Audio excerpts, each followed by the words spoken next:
as long as it's getting shade in the afternoon, because like all day full sun is gonna kill it. Yes. Okay. What am I? Where's my mirror video? Live intro. I don't need that. Oh, shit, I already got people here and I'm still fucking around with it. Huh. There used to be a way to flip the screen. Howdy, neighbors. What? You know, I was talking to Shannon this morning. Yeah. We were just talking about how like we want to, you know, cover that chain link with, you know, plants. She's gonna do a bunch of like trailing vegetables and stuff on her side. And I'm like, you know, I don't mind seeing you, but I just really don't like this chain link fence. Yeah. She goes, yeah. Mark's really been really upset ever since he moved in because he can't walk around naked in the. And I told her, I said, I don't care. I've walked around naked in the house plenty of times and then noticed, oh yeah, here, curtains are open and there's their window. But you know, I haven't seen them. But at any rate, a bunch of people just heard me say that. Oh, a bunch of people. A bunch of people. But yeah, I was like, I don't care. Yeah, see, they don't let me mirror the video anymore. What the fuck? Change stuff. This one is getting nice and fall. Yeah, Marta's looking at flowers. Admin settings, topics. I saw the one that support your nonprofit. Brown, but it's standing up now. Yeah. I have always had trouble seeing the third one. Yeah. I don't see it. Hey y'all. What's happening? If I don't know you, tell me where you're from. I always like to hear that. We are live on YouTube and TikTok at the same time. You can find me over on YouTube as Unclebirch as well. And later, if there's something in the live that really did it for you and you wanted to hear it again, it archives on YouTube. Here on TikTok, it disappears after I'm not live. So happy spring, y'all! Time to sow the seed from The Young Ones, one of my favorite comedies of the 80s, British comedy. We sow the seed. Nature grows the seed. And then we eat the seed. And then we sow the seed.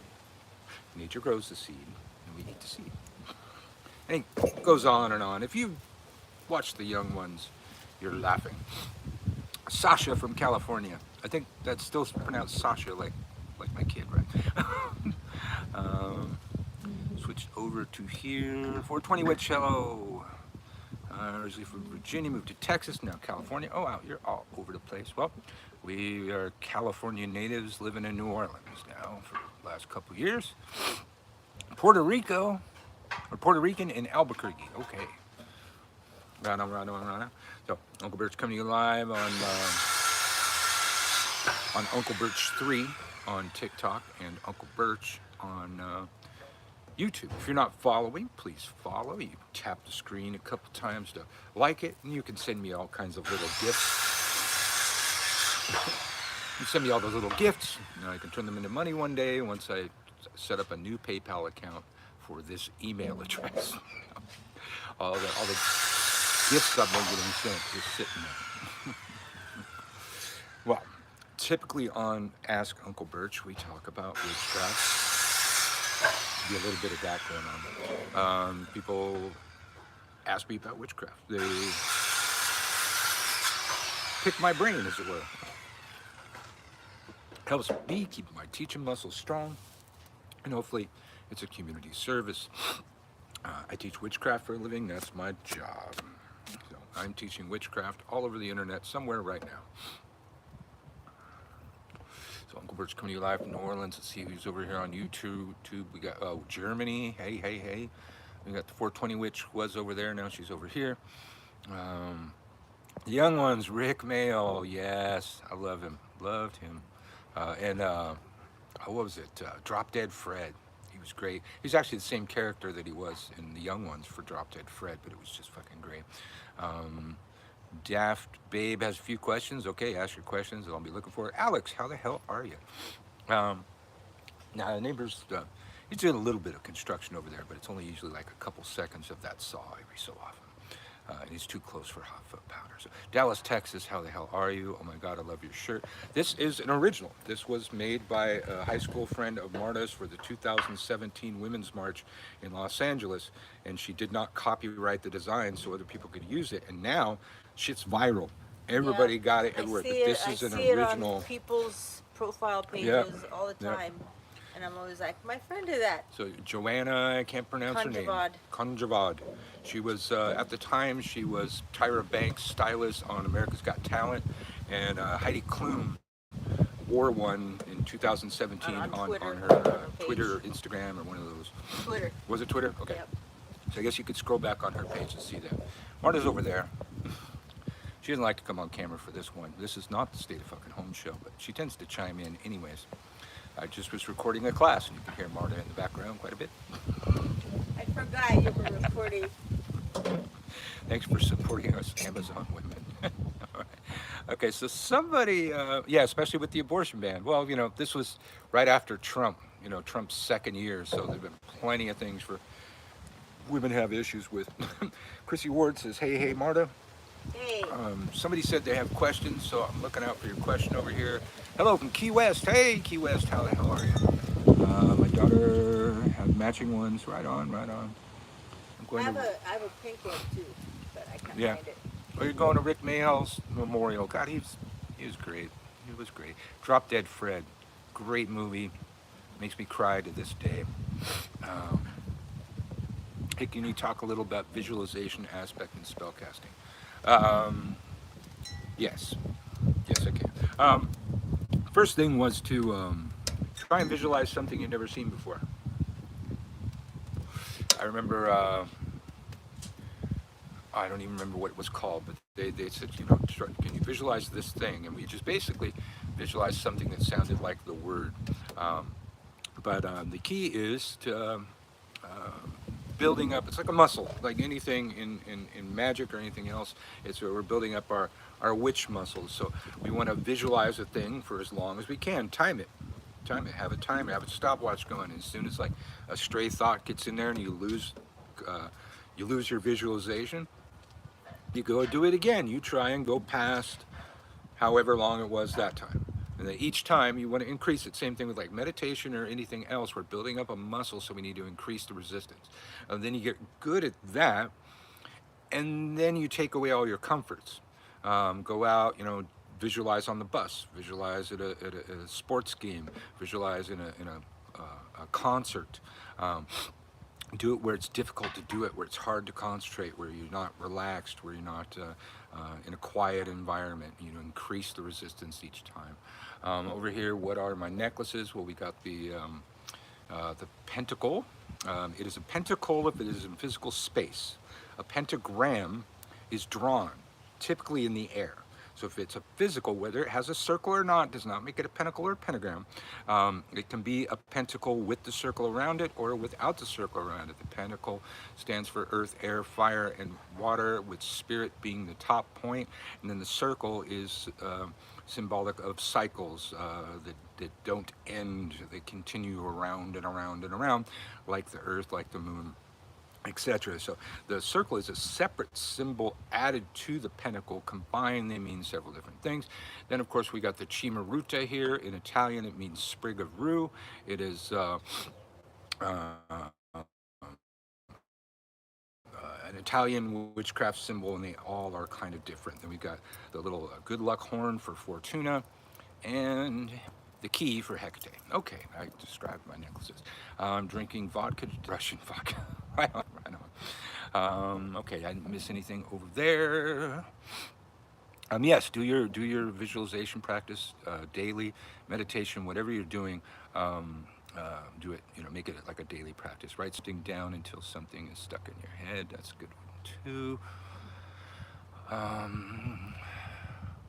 What would a tattoo then be, Uncle? Well, tattoo is drawn, so that would be pentagram. But then it's going to exist in physical space. So, I mean, if you drew it on paper, it would then exist in physical space, but the drawing aspect is the gram. It's a Greek root word, which means to draw or to write. It's where we get like telegram. Shirt is awesome. Thank you. I just talked about that. This is an original from 2017 from the original artist. She did not copyright her art, so it could be used by everybody. How do you know that? Because Maybe I she talked, no, I talked to her about it. Oh. I said, hey, look, I just found your shirt over here, and she told me the whole thing. She wanted people to be able to use it, and now, just in the last couple of years, this thing's viral. It's like people's profile picture. There's all kind of You T-shirts. should have had her sign it. Should have had her sign it. Who knew? Of course, it's a black shirt. I don't know what you sign it with. White. White out. Yeah. White paint. Yeah. She was awesome. Thank you. Do you, or would you do guided meditations? Yes, I do a little bit of guided meditation in my class. You can still get in the Year in a Day class for March. It's at gumroad.com/witch school, which is, of course, WITCHSKEWL. If you want to get into that, you've got to look for the March 2022 class. I'm sick of reminding people what year it is. I have many Year in a Day courses up there, and I tend to leave them up for about a year after the course is over.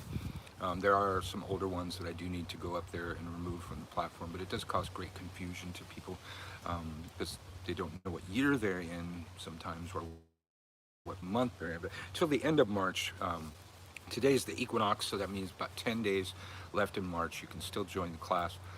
$40 a month. You can look at the class and tell you the basics that I'm teaching in there, but those are just the basics. It's much more than the stuff that's on the list. Been struggling a lot with my spiritual practice. There's a specific goal I was going for. I made a lot of progress and got to my goal, but now I'm stagnant. I feel like a failure. Got to the goal, and then you need another goal. You get to one goal, set a new goal. Start going for that goal. See if that pulls you out of it. Are there any rituals that work for migraines? I do not know of any. However, the brainwave generator might work. Very interesting piece of software you can get for free. You just need some headphones. And they actually have several brainwave frequencies for reducing pain and making you feel good. Any books you could recommend? Oh, there are so many. If you haven't read Buckland's Complete Book of Witchcraft, you must do that. However, if you just Google Unclebirch, down, in the list, you'll find my Amazon influencer list because people ask me this all the time. So I started making a recommended reading list, and then it ended up with recommended products, all kinds of things. It took off way more than the reading list, but I have a lot up there. And some of the things on my reading list are really hard bunch of books to find. And some of the best books out there are by a woman named Jade. So you see those like Protection Spells and Charms by Jade on my list. Yeah, you want that book. It's an old school type of magic you will not see anymore. I'll be signing up for your Patreon. Oh, thanks for reminding me. Yeah, I'm on Patreon now. I just started it, so I've got some free content up there. And then I'll be putting, content. There'll be free content there, and there'll be paid content there. So I highly recommend that you subscribe to one of my tiers on Patreon because I got a lot of material to put up there. But I just started it like 2 days ago. Just got all the software in there to upload the videos and everything. And so find me, again, Unclebirch, I believe it's 2 words, on Patreon. I'm drinking the Urban South's Holy Roller Hazy Juicy IPA. It's a local brew in a big can, so I don't have to go get another one anytime soon. Now there'll probably be a warning on TikTok now. They did that last time, because I was drinking. And there's Manwitch over there, so check us out. Me and Manwitch over here at the lovershermeticsupply.com. Magical supplies made by magical people in the magical way. It's going to be much more effective than crap you get from Walmart and the dollar store, let me tell you. Are you sure it's not 2021 still? No, it's not 2021 still. Damon, you character. Look up in the app and also check us out on Widdershins. We do at least every other Wednesday, 5 p.m. Central. You can find Widdershins most places that you get your podcasts, and we've got a Facebook page for it too, Widdershins Radio, where if Damon can make it, we're probably going to have him on the air. We're in the middle of doing the Witches of TikTok series, so we've been having some witches, and we got to get Manwitch on there. Damon and Manwitch, that could work. What you doing Wednesday, 5 p.m. Central there, Manwitch?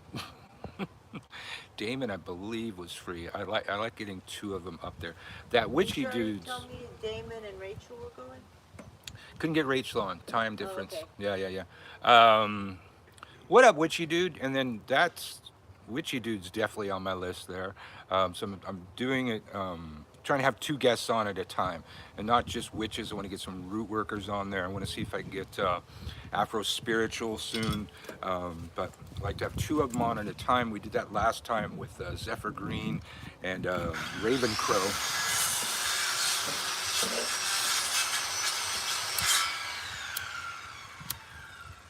And it worked pretty well.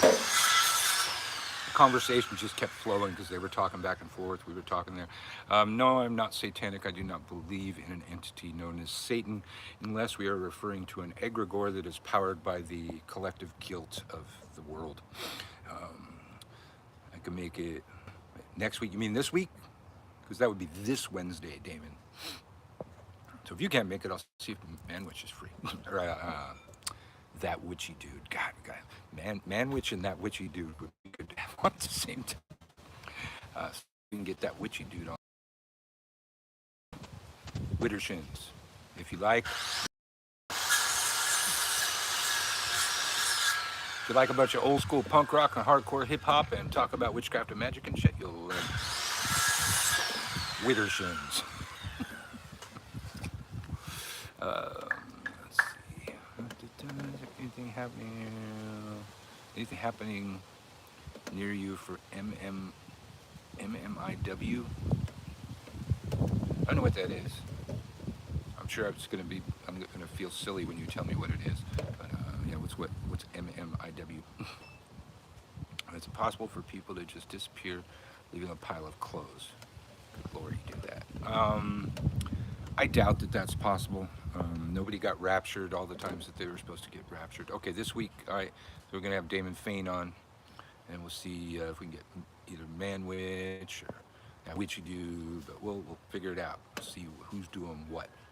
The name of the podcast is Widdershins, Widdershins. It is an old word that your ancestors used to describe counterclockwise and all the things associated with counterclockwise. Nick Farrell's writing pagan woo-woo books. Really? Huh. Experience with astral projection, out-of-body experiences. Yes. However, in my day, we referred to it as the astral planes, not the astral plane, and each plane was a mirror plane. So you got this one that everybody refers to as the astral plane, and then an exact opposite plane, then an exact opposite plane, and an exact opposite plane, and an exact opposite plane. We would rise through the planes and place an object on one of the higher rungs of the ladder that was symbolic of our goal, and then the trickle down between the planes brought it into manifestation with a lot of force, let's say. Name of the podcast is Widdershins. Okay, I already answered that one. Nick Farrell's writing it. Oh, he's writing them in Greek. Pagan woo-woo books in Greek. Okay, I'm trying to think who the fuck Nick Farrell even is. What techniques would you use to achieve astral projection? For me, it's a meditation process of mentally weighing your body down from the tip of your head to your feet until it was like, lead and marble, you just weight it fucking down, feel your body, hitting the ground harder. And then at a certain point you sit up and your body stays down. No, Greek magic. Oh, cool.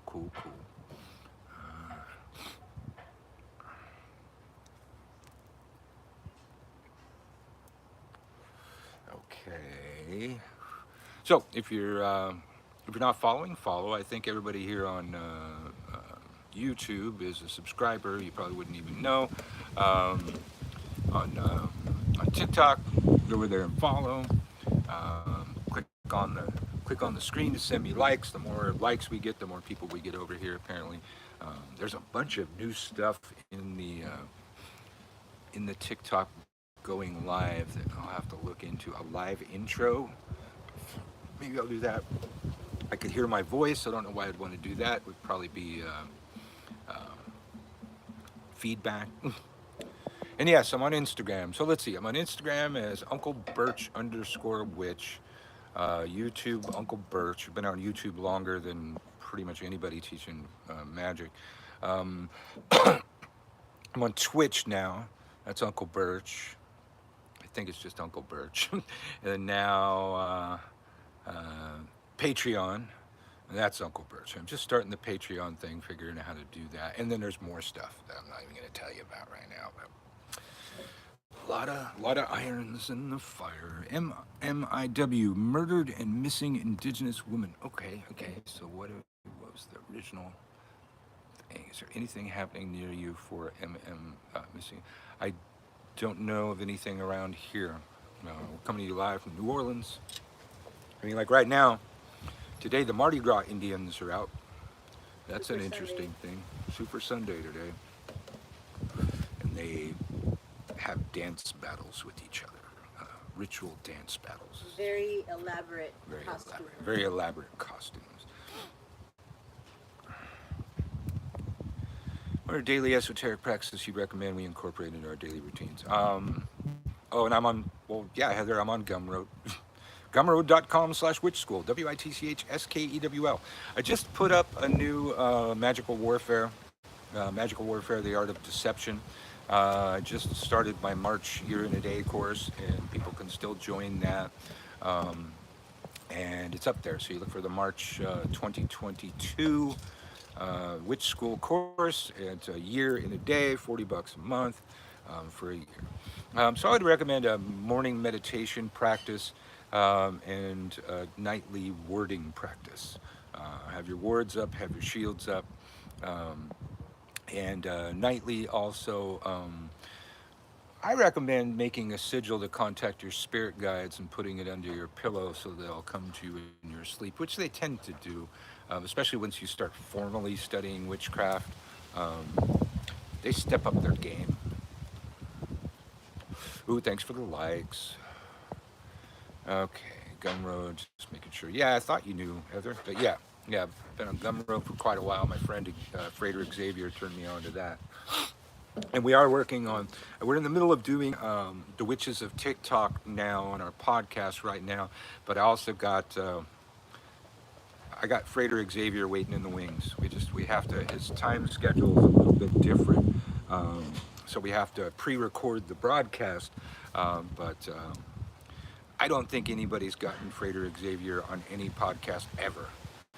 He's an old friend of mine and one of the few people that know his secret identity. So all I got to do is like threaten to expose his secret identity. Come on. That is worth it. Just kidding. Let's see.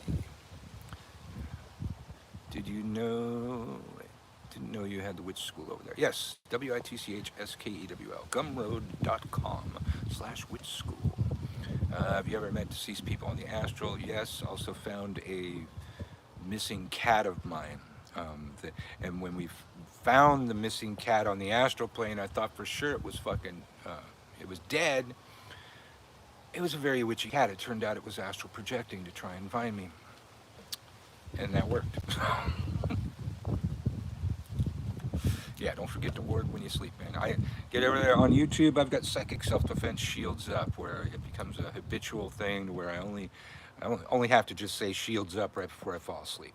And I've even set up an automated one if I happen to be too drunk or something like that and forget. The shields go up automatically now. How to make a sigil for your guides? Same way you make a sigil for anything else. You want to, name your spirit guides or name them by title. My spirit guides, please come to me in my sleep and bring me wisdom. Then you take those words, make those words into a sigil, put that sigil under your pillow. If you don't know how to make a sigil, you get over here to YouTube, and I think it's one of my first videos 12 years ago or something like that, how to make a sigil. And then there's to hide a sigil in plain sight. Oh, there's so much content over there on YouTube. Somebody told me over here on TikTok, you should get on YouTube. It's like, oh my God, I'm OG. I'm OG. There's nobody teaching witchcraft on YouTube longer than I've been teaching witchcraft on YouTube. Ever been physically attacked? Yes, I was a cop for 3 years. People physically attacked me every fucking day. And before that, I worked security for several years at events and things. Then I did corporate security after the cop thing, a lot of stuff. I didn't know you could do automated shields. Yeah, right here on YouTube, look up my psychic self-defense shields up. There's Marta's sigil video on TikTok. Yes, well, that's partially Marta's. The to hide a sigil in plain sight, the money magnet sigil that's been gaining energy from everybody that's looked at it for like at least 10 years on YouTube is very powerful because it keeps getting powerful every time somebody looks at it or uses it. And each one of my group at the time, the early Circle A members, added a piece to the sigil. We made it in a very public place, and we did it very loudly. And Marta put the little happy face down on the bottom, so it would be money that would bring happiness and come from a happy place rather than, you know, dead relatives leaving us money kind of thing. You always want to have a little extra.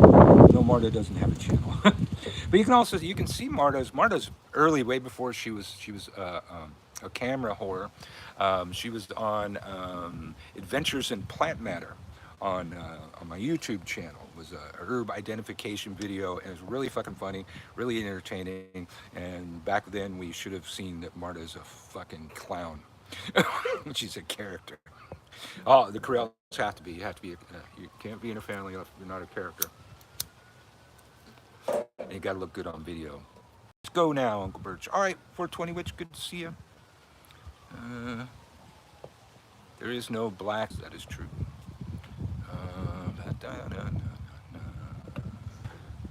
Look, reading the YouTube comments.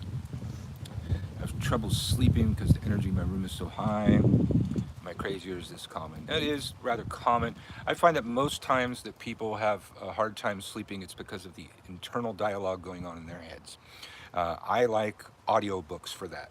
If I just concentrate on, like if I have a storm outside or something like that, I just concentrate on that. I listen to the sound of the storm and just focus on that, and I find myself asleep. It's just like, get out of your head. Your head won't shut up. I particularly like the audio version of the 48 Laws of Power, and no matter what's going on, if I play that, I sleep like a baby. And you probably don't want to see that book. You'll wish you hadn't. And you'll be glad you did. 48 Laws of Power. Thank you for the likes there, Gemex. I have altars in my room because I don't have another space. Yeah, a lot of people do, especially in, in the early days when you live with your parents and that kind of stuff. Yes, my lovely assistant who I used to steal brew with. Absolutely, Alex. That was a funny bit. We're sneaking up on the roof. Please explain there's no white and black magic. There's nothing to explain. There's no white and black magic. Those are arbitrary terms. Everything is not about intent, but the intent of the person doing the thing comes into play. Hitler thought he was doing the right thing. We would disagree. Nobody can judge your world. I don't judge your world. I hope that you do enough due diligence before you cast bad spells on people, but that's your world and I cannot judge that. So I just tell my kids, do good things and don't be a dick.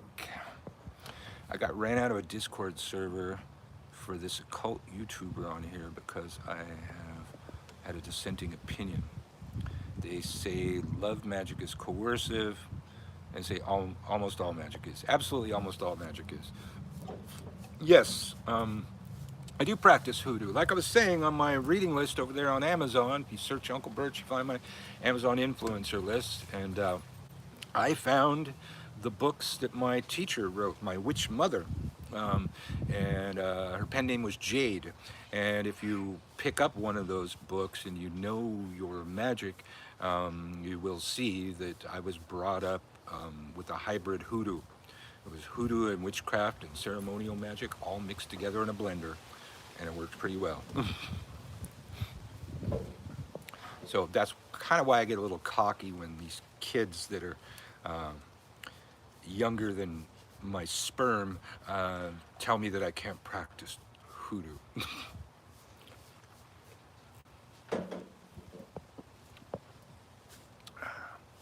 Sarcasm incoming. Intent is everything. Rosemary and clear quartz will fix all. That's funny. You know, rosemary is one of my go-tos for a great many things, though.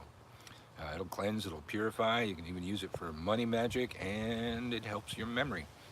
Science has proven what we've known since Shakespeare, rosemary for remembrance. I want to hear you rant, so intention is everything. Well, yeah.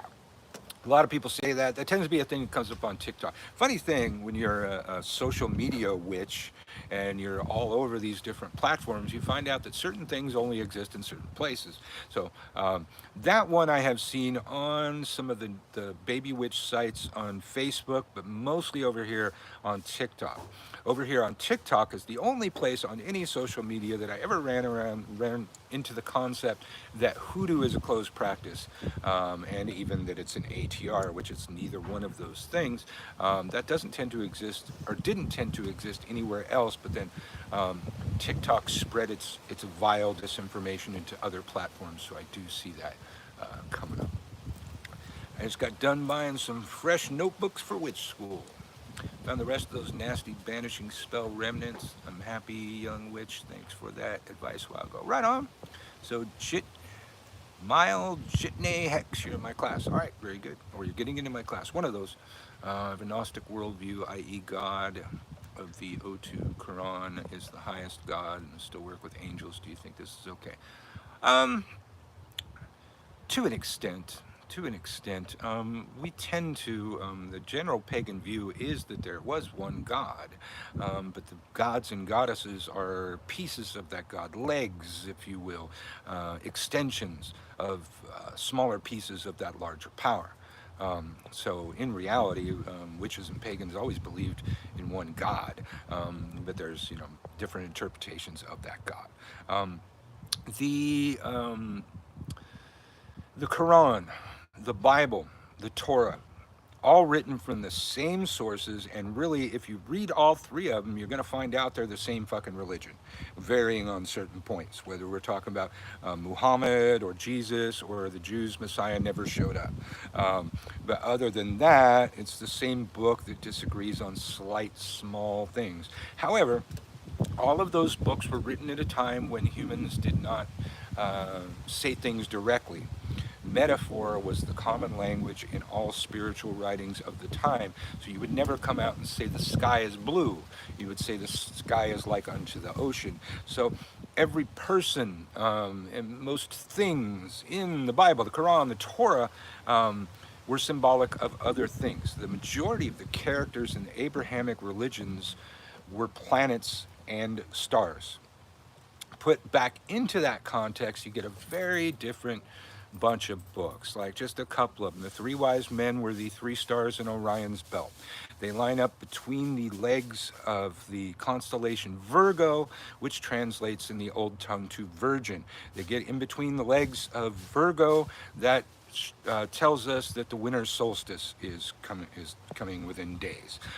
Winter solstice was the date associated with the birth of God since the dawn of time, and the Abrahamic religions adopted those ideas, borrowed and or stole them from the pagans. So once you start studying witchcraft, once you start studying magic, and then you go and read those texts again with your new metaphoric eyes, you see very different things, like the snake. Snakes, in the language of metaphor that the old religions used to use, was a symbol for knowledge.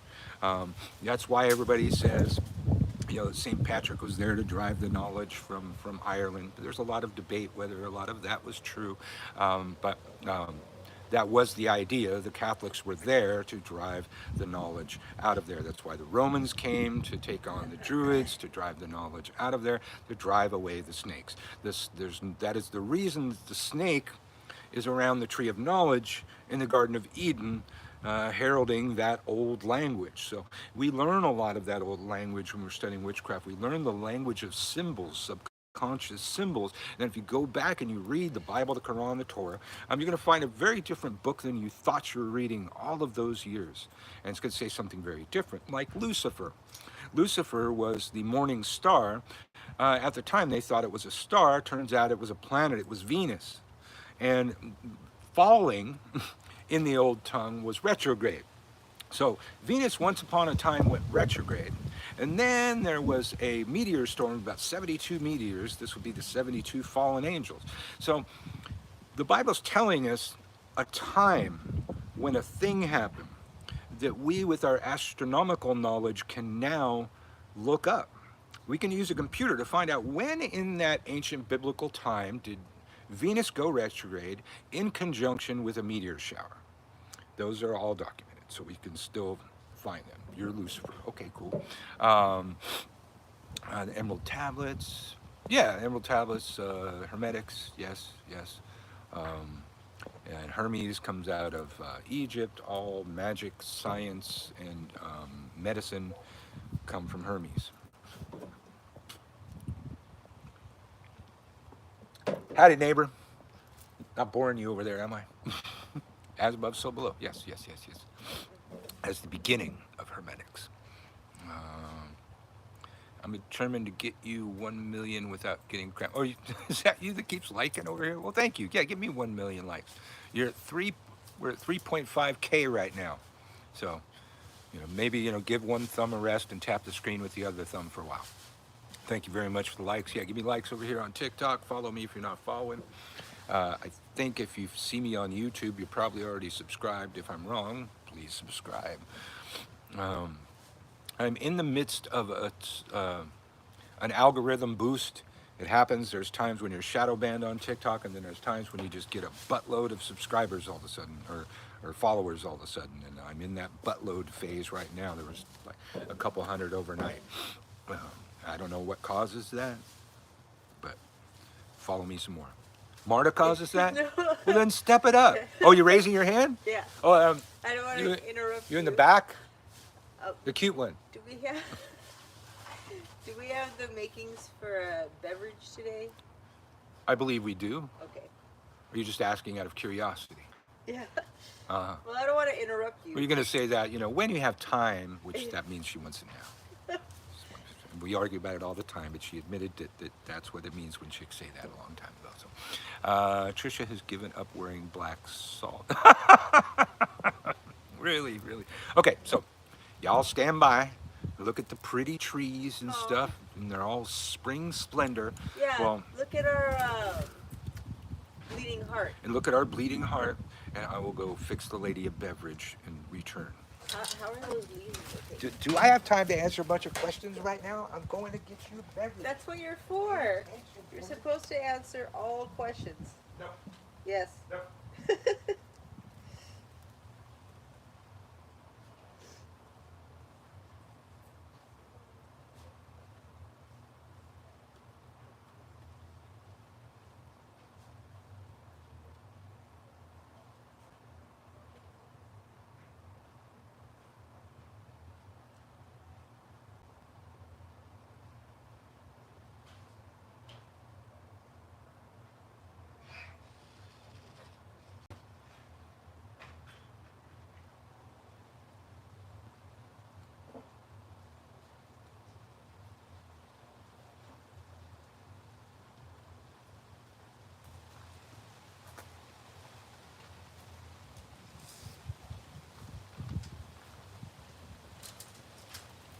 Hello. I'm measuring.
Thank you, sweetie. Yes.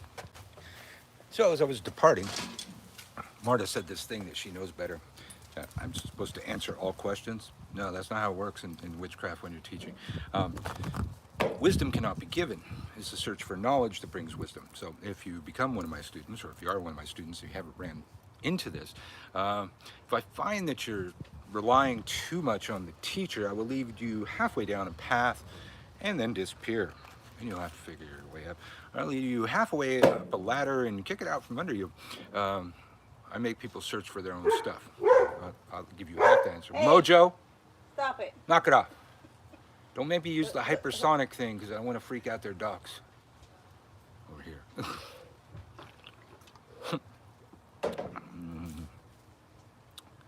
Are you seriously upset that the man meant to make his wife? Wait, was somebody bitching about that? Let's see. Unbelievable. For Rio, he's leaving to make somebody a drink? Yes. So, what's your problem?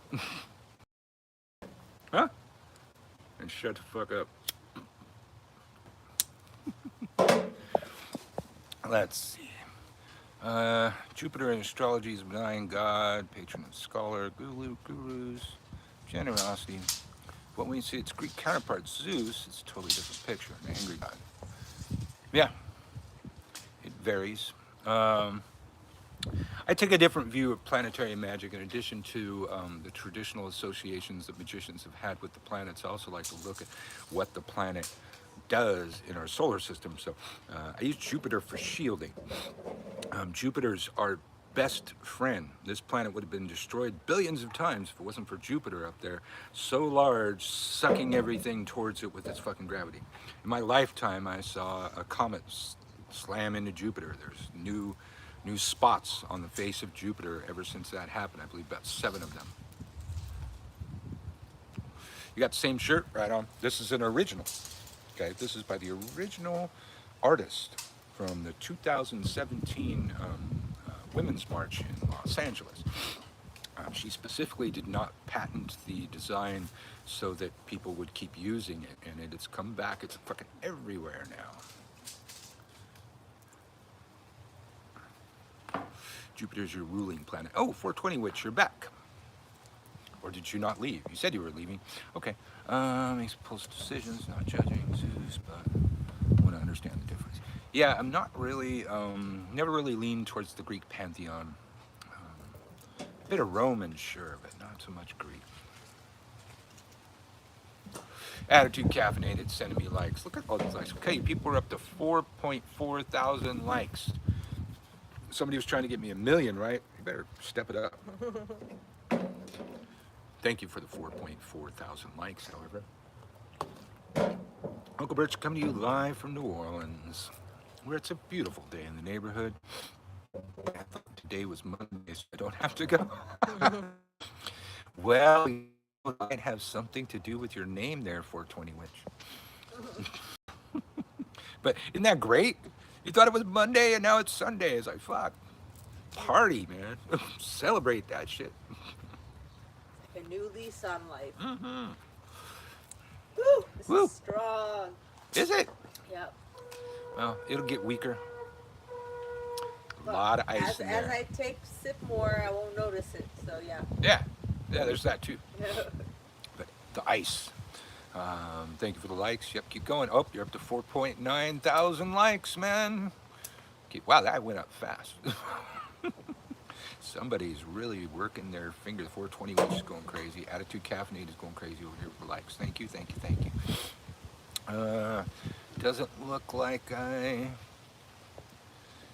yeah, I probably knew an invisibility spell when I was younger, but as you can see, I can't stay off the camera, so I probably can't pull off an invisibility spell.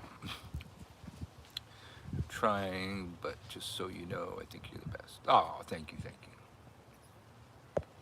Somebody called me the goat, and I didn't know what that meant. Marta looked it up and told me. No, I know what it means. Greatest of all time. Well, now we do, but I think at the time, neither one of us knew. Because we have a different thing, you know, get goat. It's like goat's a bad thing in that particular analogy. Okay, I'll tell you that one. This guy goes to his rabbi. Says, "Oh, Rabbi, my life sucks. Everything's hell. Nothing goes right. I'm just having a terrible, terrible life." And he goes, "Get goat." So he's supposed to get a goat. So he gets a goat. And he goes back to the rabbi a couple weeks later. And he says, how's it going? You know, how's your life? He goes, "Oh my God, it's terrible. This goat's eating everything. It's shitting all over my house. It's just destroying my life. It's 10 times worse than it ever was." He said, "Get rid of goat."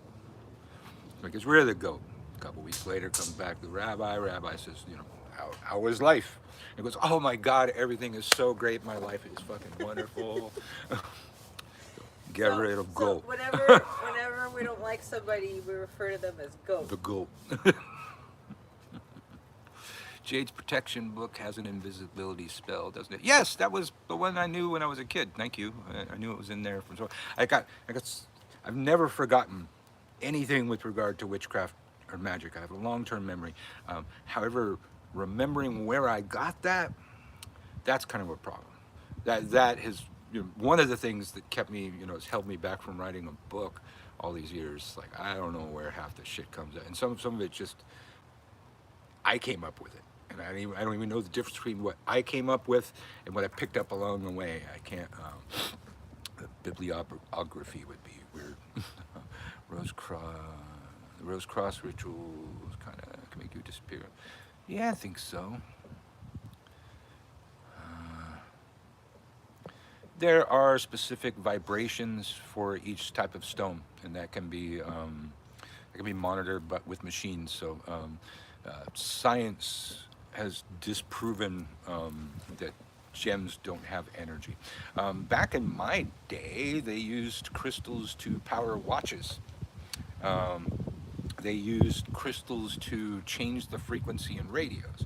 So at the very least, the proportionality of the crystal will change the resonant frequency, and that will, you know, something that I can use to do magic with. Uncle is the best too. Oh wait, teachers, too many wicked teachers. Yes. Well, we are in the midst of, on our podcast, Widdershins, doing the Witches of TikTok. There are creators out here that are good, and they are few and far between.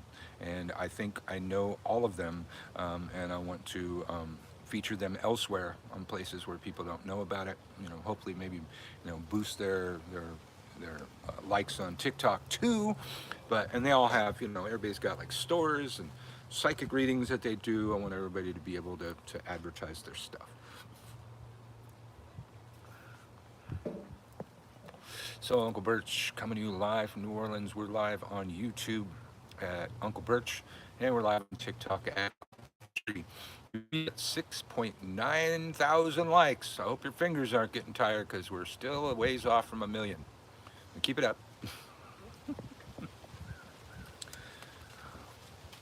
Unbelievable. I can't believe you made your wife a drink. How dare you be a good husband. I know.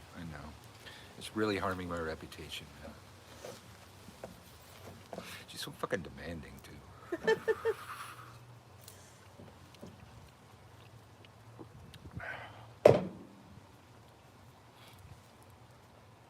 Beware the Ides of March. Okay. Just popped up on my screen. Shakespeare shit. It's like it's on March 15th. Well then that already happened. Yeah, it passed. Wow. That was a late news alert. 420 Witch and Attitude Caffeinated are competing semi-likes. And they're neck and neck. 420 Witch is getting slightly ahead of Attitude. Oh, and there's Attitude Caffeinated coming from the back. And sending more likes. We're up to 7.4 thousand likes. And they're coming around the bend. The next, well, I'm going to have to see. I didn't see anything from that witchy dude, and I don't know if he's here, but I need to send him a private message. Actually, I meant to do that, and I was scrolling, trying to find it the other day, and then I got sidetracked. But we're going to get Damon Fain over here, also from Power of the Occult on YouTube, where he's actually teaching a free class right now. You can get over there and take that shit. So either that witchy dude or Manwitch. I don't know if Manwitch responded either, but we'll see. Definitely want to get Manwitch on there because we have a shop together, and that's to plug that thing. So check us out at thelovershermeticsupply.com. Real magical supplies from real magical people. Tell us more stories. Well, you're in? Okay. We're going to have Manwitch and Damon Fain on. And I'll talk to you all about getting your Skype numbers and stuff like that. We'll figure it out. So that'll be Wednesday, 5 p.m. Central Time. But it's also archived. You can watch it later. You'll find it rebroadcast on my YouTube channel. It comes out of Spreaker.com /users/Widdershins, but you can find Widdershins Radio on most places that you get podcasts. We're on Apple Podcasts, Google Podcasts, iHeartRadio, Tumblr, SoundCloud, and is SoundCloud the one that, what's the one that Joe Rogan's on? Spotify. We're on Spotify, and yeah, it's all over the damn place. And there's Dad Witch Voodoo. Hey. You gotta, his kid, Alex, and I forget the other kid's name, but I definitely remember Alex. They do some incredible stuff. And they were just, he sent me a video of them watching me on TV. And that was cute as fuck. And I think she was taking notes. It's too damn cute. With the banana peels.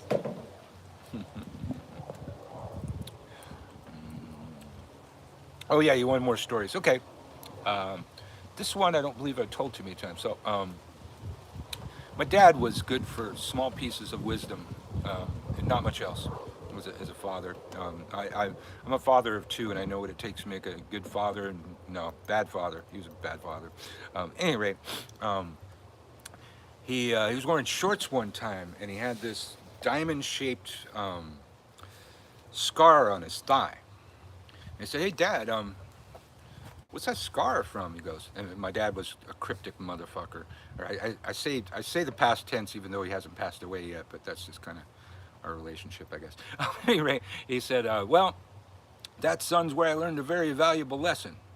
So I know to wait for the lesson. He goes, and then you're going to tell me the lesson at the end. So he says, we're in a rumble. Now, my dad spent most of his life in reform school, and then a long stint in prison. And then after prison, he rose to the top of the labor union movement, and up until his retirement, he was one of the bosses of the Teamsters. So a mobster, basically, okay? So he says, I was in a rumble, and I had just beat this guy within an inch of his life with the back end of a pool cue. And I'm standing over his body, straddling him, and raise my arm. He's just like pouring down rain. I raise my arm to the skies. He pulled out a stiletto and stabbed me in the thigh. That's where I learned you never gloat about your victories. You pat yourself on the back later when you get home. That's the kind of way my dad liked to deliver a message. My witch mother delivered lessons in a very similar dark fashion that they tend to stick. She's jumping for joy. That's cute. That's cute. Sunshine. I'm doing good. I don't think anybody's ever called me Sunshine before, but I'll adjust. I'm doing good. How are you? We're coming to you live from New Orleans, where it's a beautiful day. I'm live on YouTube and TikTok. And the 420 Witch and Attitude Caffeinated are having a battle here to see who can get us up to 1 million likes. We're now at 9.7 thousand likes. 420 Witch is getting a little bit ahead there. And oh, I see Attitude Caffeinated coming from the back again. It's neck and neck and back and forth, man.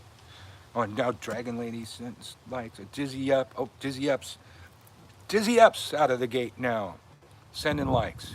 Got a long way to go to catch up with Attitude Caffeinated and 420 Witch, but Dizzy Ups is in there doing the thing. Oh, there's a bunch of players on the field now. We got the Dragon Lady something sending likes. Oh, it's competition, man. It's bloody out there. Yeah, you get the job anyway. All the way, then celebrate. Absolutely. I'm gonna start calling you Sunshine now. Oh, don't you fucking dare. Don't any of you motherfuckers call me grandpa.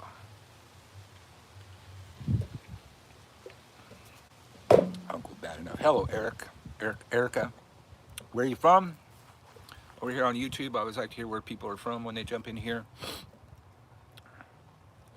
Unclebirch coming to you live from New Orleans, where I teach witchcraft for a living. That's my job. Here I am doing it for free. So don't let anybody say I'm an elitist. You people on TikTok get that joke, right? Yeah, if you're on my page, you saw that, right? Oh, and Seraphima's in there. Oh, Dizzy Up's sending roses. Uh-oh, Dizzy Up started a whole new competition. Who can send more roses than the other people? Roses are great because they're money. Staten Island. It's Erica from Arcane Magic. Hey, how are you? Arcane Magic. Who was it? I was just on there live on Instagram. I don't think that was you. Oh, no, now Dizzy Up's in there sending wishing bottles. Oh, you all got a lot to catch up to, man. That's like, each one of those is like, that's like 1,000 likes, man. Oh my God, we're at 10.4 thousand likes over here. Cough, cough, Candlegate, cough, cough. Oh, Candlegate, that was so long ago. And it's weird, I have all this content on TikTok, and it's just like the old stuff that I did just kind of fades into obscurity. I feel like I should just keep uploading all of the shit that I already uploaded to keep it there. I think I was kind of talking about the Lori Cabot thing there. 420 Witch sending roses. Oh, the competition is getting stiff over here. Now we got 420 Witch sending likes, sending roses. Got Dizzy Dup sending roses. Dizzy Dup sending wishing bottles. Oh my God, the carnage over here on TikTok, man. Y'all missing it.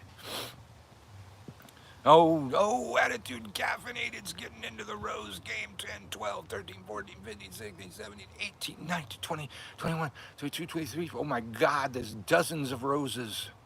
Dozens of roses. Boxing gloves. Now Dizzy Dup sending boxing gloves. Never even seen that one before. We've got 42 roses over here from Attitude Caffeinated. Oh my God, the competition's getting fierce. They're lagging on likes now, though. How do you send roses? Oh, you're on TikTok. Yeah, over on TikTok. Roses, boxing gloves, and wishing bottles today. I know my next video will be on. Let's go Candlegate 2.0. Well, Candlegate was similar to the argument about somebody calling, now Manwich is getting involved with the likes. Oh my God, we got so many players on the field.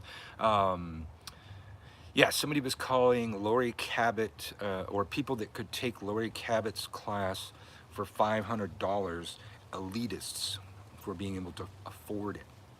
Now, I hope anybody that follows me knows better than that. You never limit yourself linguistically like that. Never put yourself down. Never, because somebody else has more money than you, they're an elitist. Ooh, that put a crown on my head. That was cool. And we're talking about Lori Cabot, who's been like, the official witch of Salem since like the 70s or some shit, like longer, one of the only people been around longer than me in witchcraft. And her course is only $500. That's cheap, y'all. I think these baby witches just don't know what a fucking superstar witch they're talking about there. But Lori Cabot's been doing this publicly since like the 70s, and there's no retirement plan, there's no benefits in this job. She should make as much as she can in her twilight years, man. Wizard hat, I saw that, it was on my head. I never wear the pointy hats, that was kind of cool. Oh my God, 420 Witch going nuts with the roses, man, going nuts with the roses. She's trying to outdo herself from last time. 23, 5, 7, 9, 30, 35. 41 roses, and we're up to 10.5 thousand likes over here. 500 is a steal. That's a great price. Absolutely. I mean, I think that course you were talking to me about, that's almost that much. I haven't really done the math, but now $40 a month for a year. I think mine's about $500. But, if you can, just get it. Oh, now Power of the Occult jumped over here. You jumped platforms to get involved in the light competition. Now we got, oh my God, Power of the Occult has left the gate, y'all. It's a race. Power of the Occult's going nuts. He's got a lot of, he's got a rested up thumb. He's gonna do you in there, 420 Witch and Dizzied Up and Attitude Caffeinated and whoever else was in the Man Witch was in the competition too. Oh my God, got a lot to catch up with. Yes, Lori Cabot. Yes, yes, yes. She rocks the tartan like a boss. She's been decked out in black in buttloads of fucking eye makeup forever. And just, you know, a witch looking witch. And let's see, they see mine for $99 is expensive. What? What? You teach like ceremonial magic. That's heady stuff, man. I mean, I would think teaching ceremonial magic, you need like graphics, PowerPoints, all kind of shit. You can't just do like I do and talk to the camera, right? Oh, 420 Witch is speeding it up, man. Oh, 420 Witch and Power of the Occult, man. They're having a battle over here on the likes. We're up to 10.8 thousand likes. Wow. Yeah, people want it for free. I don't know. I do, you know, I have plenty of free content, but I don't work for free. The free content drives paid content, you know? That's when you make your fucking life about being on camera all the time. Clicks are things, likes are things. I feel like I should be tailgating while listening to this play-by-play over TikTok. And Dizzy Up's coming around the corner, followed by Attitude Caffeinated. Attitude Caffeinated's got a slight lead. The 420 Witch is still lurking in the background there. Man Witch is way back in the background, but you know, he's kind of a stoner. You know, moves at his own pace. You know. That's what she said. Willie Zeitgeist, hello. Oh, Power of the Occult sending roses. I don't know, man. Dude's sending me flowers, man. I don't know how to feel about it. Oh, Dizzy Up and Power of the Occult are having a battle here. Dizzy Up sending fire. And oh my God, Power of the Occult's going nuts with the roses, man. Going nuts with the roses. Attitude Caffeinated started to catch up. We're now at 11.3 thousand likes, trying to get to the goal that they came up with of 1 million likes. And Power of the Occult's going nuts over here at 80 roses. Oh my God, he's still going. We're up to now 90 roses. We're up to 100 roses. Man, you guys keep that up. I might show up in that TikTok live competition. I might go right to the top. 120, 125. 130, oh my God, Power of the Occult's just going nuts. He's just like got his thumb on that fucking rose button and hitting it, and Dizzy Up sending fires and likes, and oh my God, we're at 11.5 likes. Power of the Occult's still going. 160 roses, man. Man, y'all that ain't on TikTok, they're missing all this, man. Slow and steady wins the race. Yep. And we're up to 180, 90. Oh my God, I am in New Orleans. Just a stone's throw from the French Quarter, where I'll be seeing a lot of these people soon at Hex Fest. I know Power of the Occult's going to be there. Not sure about Man Witch yet, but we will see. I think Attitude Caffeinated was even talking about going. I'm not sure what came of that, but August 12th to the 14th, Hex Fest. If you're ever thinking about going to Hex Fest, coming to New Orleans, hanging out with a bunch of witches, Damon Fain's still going crazy with the roses over here, by the way. This is the Hex Fest you want to come to. They got Unclebirch doing 3 workshops. Locals only have to do 1 workshop, typically. They ask me to do more. So you can get over there to hexfest.com and see what I'm teaching. The name over there is Michael Carell, but if you click on it, it says, you know, also known as Unclebirch. So you'll see. It's in the works. That's the week after my birthday. Right on. Come spend your birthday money on it. Like shirt, thank you. This is an original from the 2017 Women's March from the woman that actually created this design and did not patent the design so that other women would keep using it. Now this is viral. It's fucking everywhere. You can get there from the UK. Come on, and Power of the Occult's just going nuts over here. Is 400 roses. My God, my house is going to stink like roses. He's still going. I'm sure he's going to at least go to 420. He's going past 420. My God. So when did you begin your magical practices? What age? Well, technically 9, but I didn't really know what I was didn't know. You know, I thought it was something that just happened to me, and it caused an awakening in me, and I developed my own spiritual path that I thought that I had created. And when I was 13 years old, I got kind of led across town to this witch store where I met all these other people that were practicing the religion that I thought I had invented. And that kind of made it more real to me. So 13 years old formally, but I was already there from like 9 years old. I just sat alone with the ideas for a few years. Well, fly over, Rach. Plenty of people coming from across the pond. Matter of fact, many of the presenters are from across the pond too. And Power of the Occult's just going nuts over here. How do you have so many fucking roses, dude? My God. 585 now, roses. And he's managing to send likes while sending roses. I don't even know, is that like a double thumb thing you got going on over here? Ah, you guys are fun. So Unclebirch coming to you live from New Orleans. I am on YouTube at Unclebirch. I am on TikTok at Unclebirch3. They're having a competition to try and get it up to 1 million likes. I got 12.6 thousand likes over here. And Power of the Occult's still going. Oh, you're not gonna get up to 666? You're gonna stop at 660, man? That's like, 1 block over from the beast. I play to win. Uh-oh. Marta's doing some charcuteries or something, man. Well, I chopped up that banana peel. Oh, that's right. No, that's not charcuterie. That's chopped banana peel. Plant cuttery. Plant cuttery. Okay, let's see if I missed anything over here on YouTube. No.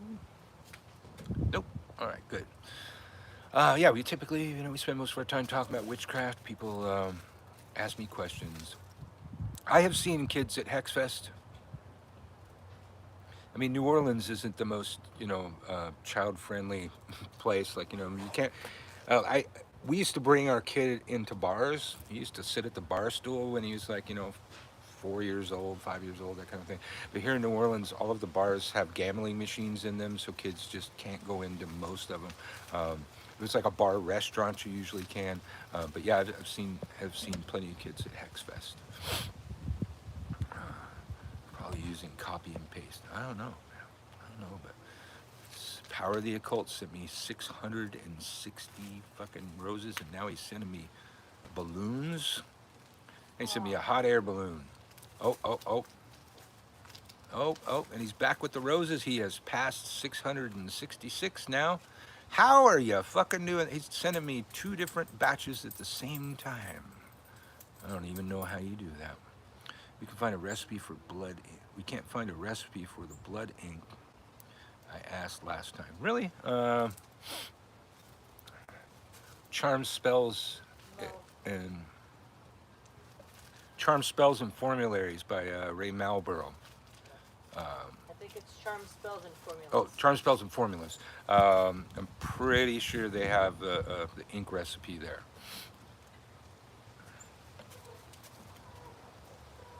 My email ends with 668 from the punchline of a solid joke.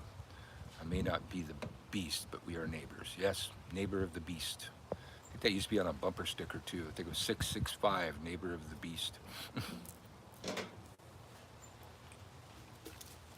Don't try and eat the banana peels, hound.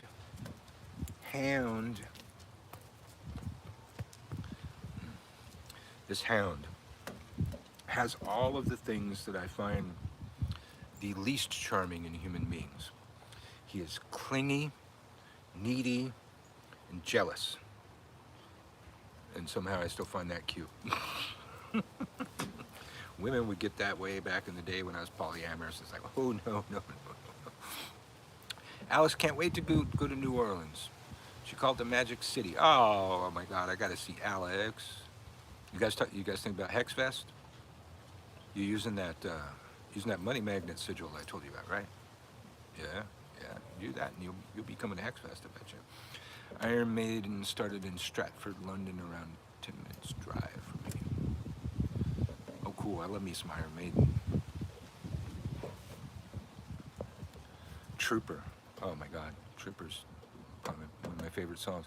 Mr. Birch, do you ever use cannabis and magic? Absolutely. Been doing that since I was about 12. I was a cop for 3 years. I stopped during that time because it seemed like the right thing to do.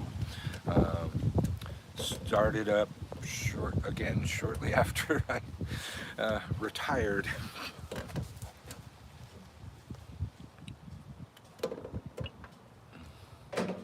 So yeah, I spent my formative years in the craft doing that. Well, Heather, that's probably why I'm not polyamorous anymore. Jealousy and insecurity. It's a lot of work. It's way too much work, especially if you're somebody that other people want to have sex with, and that's totally open to you doing that, and you're a heterosexual male witch in a in a religion that most of the men are gay. Um, it can be a lot of work. If they're thinking about being polyamorous, like do you want to discuss your feelings all the fucking time with several different people? Every time you see them, have to work through your shit every fucking time. Well, then polyamory might be the thing for you, man. Money magic is easy. How else do you think I can afford all these roses and balloons? Right on. How's cannabis affect your magic? Well, it's definitely helpful for relaxing, but also it opens you to looking at the universe with different eyes, an alternate reality, if you will. Um, I would also love to know this. Yes, it does. It does. It affects your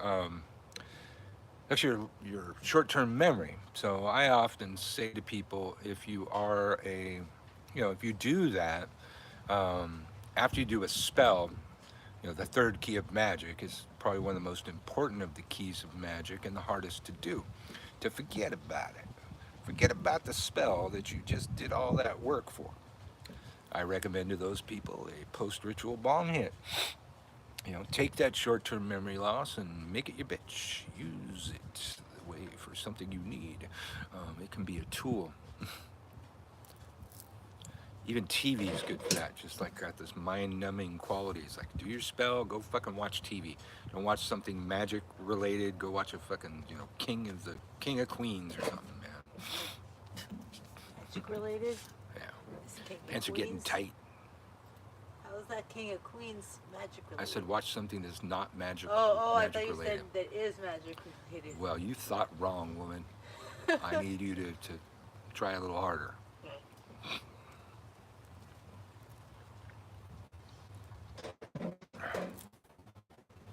If you're in my classes, the March class till the end of the month. We have a Facebook page. We have a Facebook page over there, so you can look for Witch School, WITCHSKEWL on Facebook. If you're there, you can interact with your fellow students. Fellow students from several years back. So a lot of my kids are, advanced kids out there. I got my students kind of, teaching each other over there. They're learning from each other over there. So if you're on Facebook, I know that's for old fuckers, but it's good to have Facebook at least just to go there. I don't smoke anymore, but when I did, I found I made my magic more immersive. That's good. Yes, good for imagination, absolutely. How is the world ending? It'll be it'll be a complete surprise. It won't be when we're expecting it to. There won't be a lead up to doomsday. I am too old and have lived through too many doomsdays that were absolutely, definitely going to happen. That just didn't fucking happen. Some people should teach that drugs and alcohol shouldn't be mixed. Yes. I also heard something magic. What? talking movies, what's your favorite witchy movie? Um, that drink is so strong, Marta can't hear you. The Wicker Man, the original Wicker Man. That's the idea. The original Wicker Man would be my favorite craft movie. If you can get a hold of the original Wicker Man, um, uh, there's a lot of pagan knowledge in there. I still don't know. You know, I grew up, you know, expecting nuclear doomsday to be around the corner. I grew up, you know, climbing under my desk, sticking my head between my legs and kissing my ass goodbye several times a week. It was called a duck and cover drill. So I'm not impressed and I'm not that worried. You know, I've spent most of my life being worried about that. And if Putin's fucking dumb enough to end his existence and the existence of his people and most people on Earth, there's nothing I can do about that. But so far, the idea of mutually assured destruction has kept this planet safe. When the Americans first came up with the atomic bomb, scientists specifically leaked the information to other countries so that America wouldn't be the only people in possession of the atomic bomb because, as we can see, we're the only people that ever used it. We immediately used it the second it was feasible to use the damn thing. And if we were the only people with it, we probably would have used it many times. But since the world got immediately proliferated with the knowledge, larger countries, like the scientists made sure to get that information to Russia, to get that information to China, because once the science was perfected, mutually assured destruction would be the only thing that would keep my family safe. It's sickening, but rather smart in a way. I have to admit, practical magic is mine. I think more Sandra. Practical magic was pretty good. You know, The Craft was good too, but The Craft is one of those movies where I think it might be where Silver Ravenwolf got her idea of casting circle by calling the corners. They did that in The Craft. That book is older than The Craft, though. Yeah, maybe The Craft got it from there. Yeah. But you know, I learned in kindergarten, circles don't have corners; they're quarters. However, having said that, the quarter calls in The Craft were stolen from me. Yeah, absolutely. Hail, Guardians of the Watchtowers of the East. No, that's mine, bitches. That's my fucking quarter calls, man. They stole it. I'm cool with that. Drugs and alcohol is my favorite form of alchemy. I have to. Okay, you already said that. The Craft are one of my faves. Yeah, I do. I think I watched The Craft Legacy. I can't remember a moment of that movie, so it must have been pretty bad. But what I do recall is that they just kept doing the scenes like watch out for those weirdos, girl. We are the weirdos, misters. It was like they did that scene, but they're supposed to be different witches. And it was not like a redo. It's supposed to be like the legacy, the witches that came after. And what I do recall is that several of the iconic scenes in The Craft were just attemptedly duplicated in the Craft legacy thing. Yes, she ran a store in Hollywood. It was when we lived in Hollywood, I could walk there in 5 minutes. And oddly enough, in Hollywood, I did a lot of walking. There was a lot of stuff close to us. I could do all my shopping that way, and driving was fucking hell. But that was the thing. Is Nancy in The Craft actually was a practitioner. So she was like, you know, on scene advisor to make the movie accurate. But yeah, she owned one of the oldest witch stores in the country, Pan Pipes. And in my time in Hollywood, Pan Pipes closed down. It had been open forever, and they became like Pan's Labyrinth or something like that. No. Or Pan's something with Pan in it. No, it has nothing with pan in it. Okay, what was it? I don't remember, but Okay. it doesn't have pan It became something else on a different part of Hollywood. I think like West Hollywood. No, East Hollywood. East Hollywood. And the Sigil. No, wait, and the girl who played Rachel does tarot. Oh, cool. I did not know that part. Pan's Apotheca. Yes. No. It is. Thank you. Attitude Caffeinated. I have that movie. I've noticed that some witches will drink or use drugs when they do magic versus other witches who strongly disagree with witches mixing them. Yes. Well, we always had cakes and wine in my day, so you always was going to be drinking some wine. First times I ever did mushrooms was at a Beltane festival. They were in some brownies. I learned magic in my head from 9 years old to 13 years old and thought I made it up. I thought it was a creation of my own, an entire spirituality, an entire religion. And through an odd series of events, I was led far away from home at 13 years old to this witch store. And I found the people there practicing my religion. This is part of the reason that I'm such a cocky motherfucker about these kind of things, because subconsciously, somewhere deep within, I believe I made it up and you're just along for the ride. I try not to go from that premise, but there is part of me in there. It's like, no, without any of you fuckers, without books or anything else, I came up with this exact fucking thing. Word for word, line for fucking line, and that just kind of legitimizes it for me. It's one of my, one of the things I've been teaching over the last couple of years is a cultural similarity, because I think that's way more important and way more prominent than cultural appropriation within magic and spiritual circles. The people that practice these crafts, whether it be hoodoo, witchcraft, what have you, are all coming at it in a way to deal with their oppression and elements of slavery. There was, for the hoodoo people, there was chattel slavery. For the Italians, they were enslaved by the Catholic Church.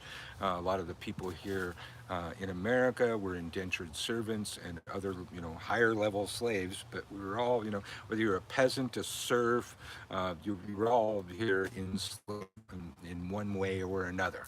Not taking anything away from anybody's level of enslavement, but to really see the full picture, we need to recognize the level of enslavement of all peasants, all working class people everywhere, to this very fucking day, where we're now like wage slaves and shit. Magic, witchcraft, hoodoo, all of it was to address that, to give justice, to give power to the powerless in every society all over Earth. So in that, all of those systems have come up with drastically similar ideas even before any of those people had contact with each other. That is more fascinating to me than people taking away other people's shit, which happens everywhere. I think there was much more exchange, and then even before there was exchange of these occult ideas, they somehow were subconsciously learned by the people on the land, like me at 9 years old. I had no reason for those ideas to be in my head.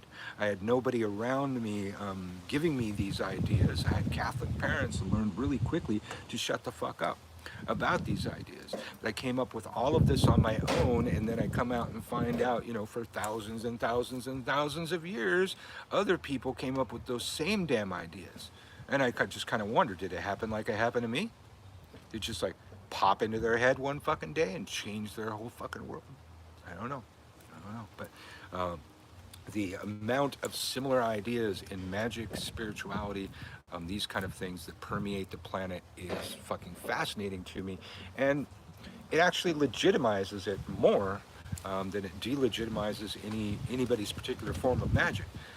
If hoodoo people all had one set of beliefs, and all the other witches had one different sets of beliefs for each one, they were drastically different, it would seem like a bunch of made up shit. Everybody just made up some shit. But the shit that people made up, just happens to be the same shit that people talk about everywhere. I've actually gotten to the point where I'm on like volume 2 of a cultural similarity, because there are so many examples of this thing that I'm speaking of. The old people used to say that the craft is heard on the wind and seen in the wild. The wind is malleable, the wind is mind, the wind is thought, the wind is electricity in occult theory. or magical philosophy. And then, so it was heard on the wind and seen in the wild. And that one they elaborate a little bit more on. They said that there's some subconscious symbolic actions in nature that represent all of these magical laws. And that we should see everything that is a magical law in nature. So, heard on the wind, seen in the wild. So, it would be a subconscious response from the symbolic movements of nature that people saw that gave them these ideas in the first place. Now, that being fascinating and all, I hadn't seen any fucking nature, so I can't really use that excuse. I was living in Southern California. I didn't see trees until my late fucking 20s before I saw a forest of any kind. Um, so I don't know if seeing it in my backyard, was seeing it in the wild, but uh, they're the old people seem to know that these ideas are floating around and we just get them in us. Um, have you ever done any past life regression? My view of reincarnation is different than most people, but harder to undo. My view of reincarnation is scientifically valid and can't be really undone by most of the theories. Hey, Raven Crow, we were talking about you a little while ago. We were just talking about the Wittershins thing. I saw Raven Crow and forgot what the fuck I was talking about. What was I talking about? Past life regression. Okay. My belief is more an idea of particle memory. Yes, I can go live now. I could go live now even when I was in jail. It was weird. There was a glitch in the matrix somehow. Particle memory. Every piece of my form is built from atoms. These atoms and other particles. And these atoms have been many things before they have been me. These atoms all have a vibration. One atom split can destroy a city. That's like atomic bombs and shit like that. Or power a city, depending on how you want to fucking go. There's a lot of power in the vibration of one fucking atom, and it takes billions of atoms to make my physical form. Every one of those atoms has been other persons, other places, and other things, and we follow it back far enough, and those atoms have been stars and planets and shit. We are literally made of space dust. And this is scientifically proven now, too. It used to be an occult, lofty thing to fucking say. I believe that the combination of those vibrations of the atoms that are within me is what we call a soul. The harmonic resonance between those are vibrating at a certain frequency that is my soul. That energy is my soul. I am part of all of those fucking atoms, and all of those atoms have been all of these other things. So in that, I was Cleopatra. And in that, it would explain why so many people that believe in past lives have been the same person. I mean, you know how many people have been Cleopatra? I'm not saying they're wrong. I'm saying part of their atoms may have been some of the atoms that made up Cleopatra once upon a time. But before they were Cleopatra, they may have been a piece of this planet. They may have been a piece of a distant star. So particle memory theory would be my theory of reincarnation. It's a bit different than a lot of other people's. Power of the Occult still over here sending me likes. I lost track. We're at 18.5 thousand likes. You guys gotta step it up if you want to get to 1 million though, man.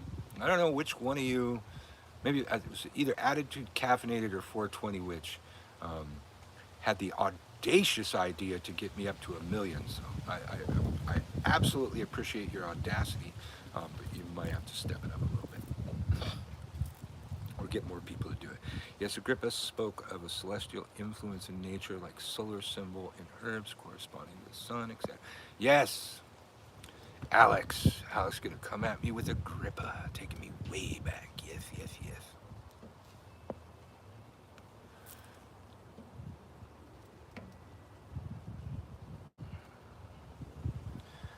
Can you cast a... No. You can't cast a circle that's not a circle. A circle is a specific type of energy, and it's a symbol that means something. However, especially probably over here in Alex's systems, the triangle is used as a place to manifest spirits, and it tends to be put just outside the circle. Squares, the angles work against each other. Squares seen in nature are usually negative when we see them in astrology and stuff. Oh, and there's Zephyr Green. So check it out. Check out our last Widdershins. We had Zephyr Green and Ravencrow 066 on there. It was a great fucking show. Having two guests at a time, I think, is the way we're going to do it from now on, because it just keeps the conversation flowing. We don't have to, keep asking questions to keep it going. They were talking back and forth. We were talking back and forth. It was just kind of like me, Marta, and Nicole, which is hanging out talking about shit. It's a great fucking show. You can find it over there. It's on YouTube, or you can find it archived probably wherever you get podcasts. But it was the first in a series called The Witches of TikTok. See, I don't know. I don't think I'd want to put the triangle in the circle with me. Well, depending on what I was using the triangle with or for. But typical spirit triangle, no.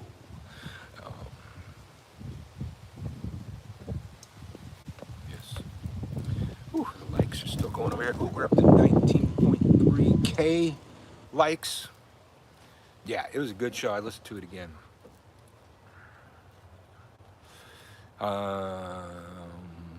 Yeah, I don't know.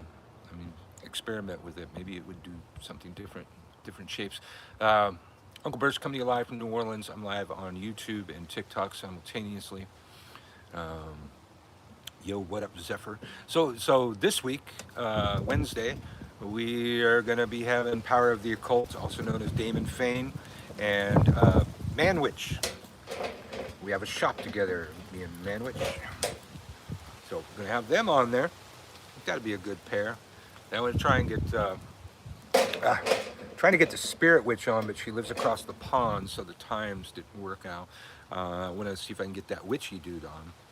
So that witchy dude's pretty, he's a good guy to have on there. He's very knowledgeable. He's in several systems. He's also in some ATRs, but we'll see if he wants to talk about any of that.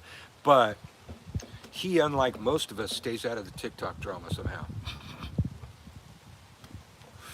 Don't be flying off to Oz without us. Okay. Was somebody called Gemma who suggested the 1 million likes? Oh, maybe it was. All right, well, Gemma's got it. Okay, well, you got to step it up then, Gemma. I mean, you were doing it, but I haven't seen a whole lot of likes. But yeah, aim high. I always say that. Aim high and throw hard. ATRs are African traditional religions. Like Haitian voodoo, even I think New Orleans is still voodoo is still referred to as an African traditional religion, though it absorbs a lot of other things. Santeria, Lukumi, Ifa, Palo, and there are more, but those are African traditional religions, of which hoodoo is not one. That is African American folk magic, so not closed. Bro, but TikTok drama is half the fun. It is sometimes, and well, that's kind of the thing. We found that out with Facebook, and now we found that out with TikTok. They like us to fight. If we have fights on our page, we get more traction. Same thing. Facebook drives content to your feed meant to agitate you, because they make more money doing that. But then here on fucking TikTok, we get banned for hate speech and bullying and all this stuff, when what they really want is more hate speech and bullying, because it makes them more fucking money. So it's another place where their algorithm's really fucked up. It's like, just do it like Facebook and just, piss us all off and have us fighting with each other.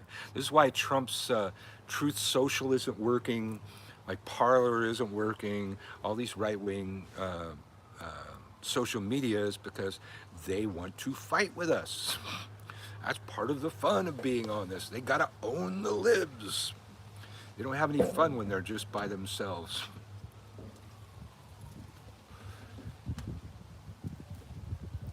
That's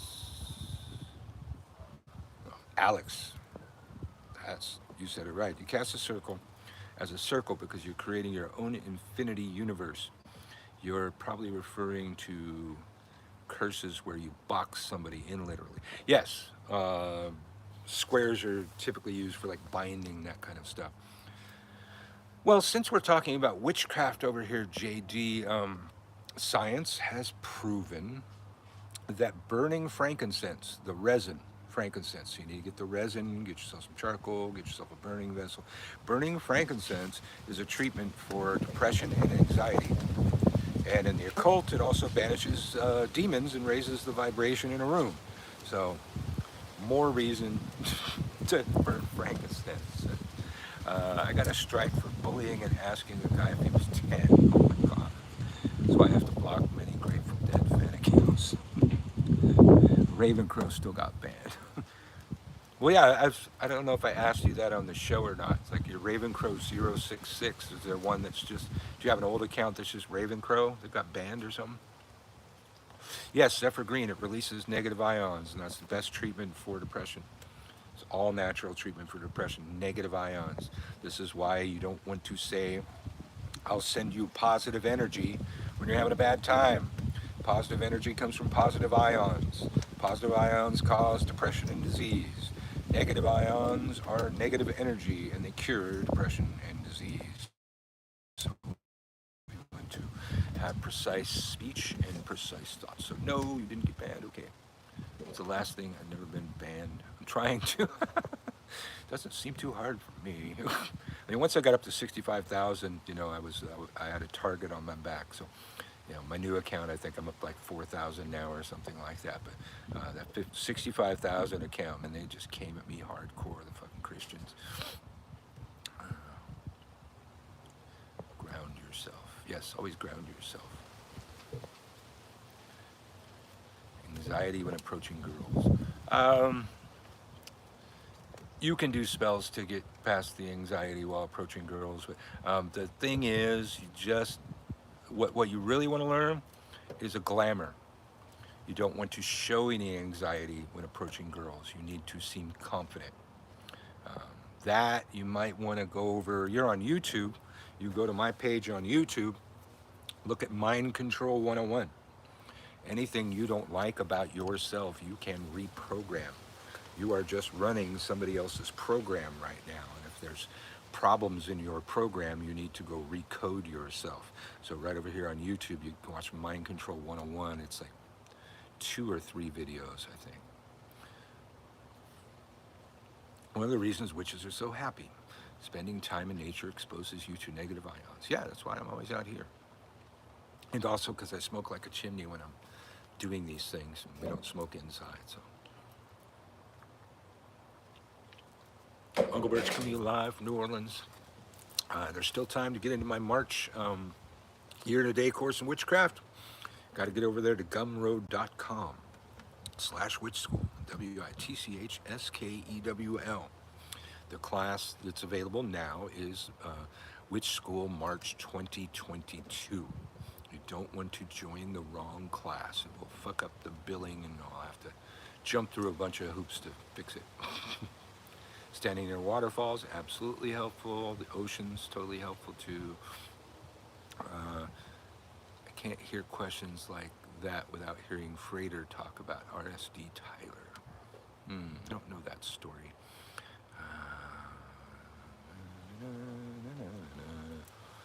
The UK is mostly modern witchcraft and Wiccan. Yeah. Well, that's the way it was over here for a long time, but Wicca seems to be sliding off the radar slowly. Cast it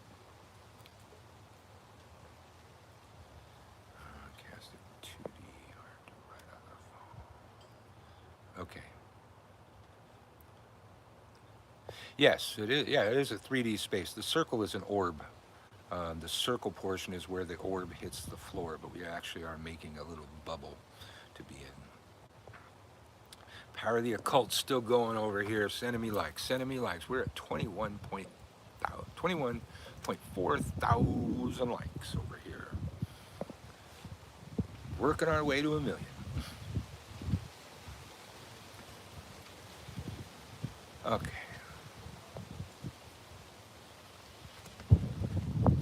We could set up an occult dating site. I think there is one.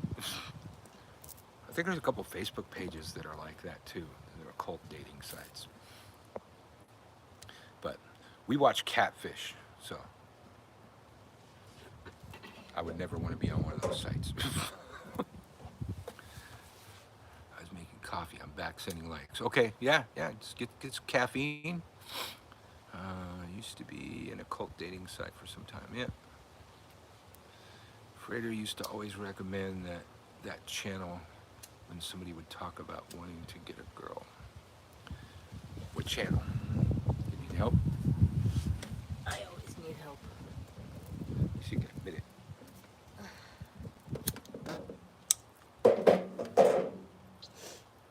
Thank you. I just want courage to approach people when I'm out. So I'm telling you, Mind Control 101. Go watch it. This dude right here was scared of everything. All people, definitely women. I didn't even like learn the signs of attraction till my fucking mid to late 20s. And apparently I was cute all that time and didn't know it. Partially because, I had somebody constantly how ugly I was. And I let that sink in because that's a program. Wife number one. Yeah, but I reprogrammed myself. I reprogrammed myself to have confidence and be able to be a public speaker because I'd found myself in a position where I'd be teaching witchcraft all the time and I needed to be that kind of person. And I reprogrammed myself to be that person. And I probably did, went a little overboard because now I can't stay off of the fucking camera. I'm on a camera, a mic, or a stage for most of my fucking life now. So I reprogrammed myself maybe too much. But check it out, Mind Control 101 right here on YouTube. It's free. Attitude Caffeinated, still in the running over here. Sending likes. We're at 22.1 thousand likes. Oh, hold on a second, people.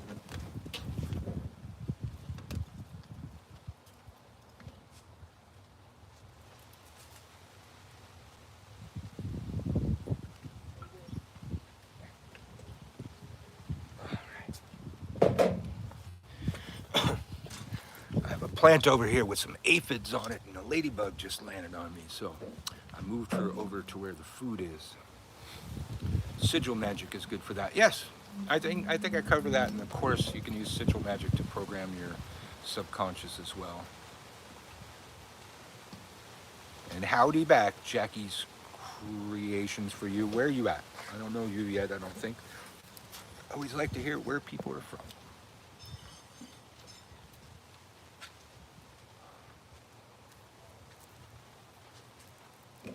Texas, right on. Our neighbors. One of the places we might evacuate to someday if we actually evacuate. No. We won't go to Texas? Mississippi, boy, what if it's coming that way? We can go far enough north in Mississippi where it's not going to matter.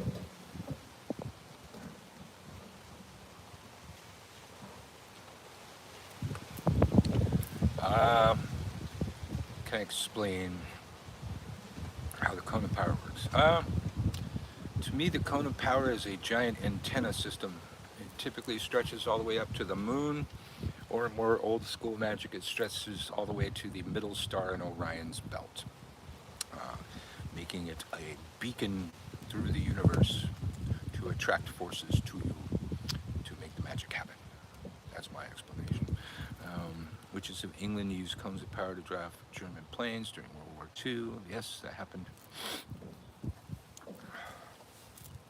Well, in that, the Witches of England did a thing to cause a shield around Britain to stop Hitler.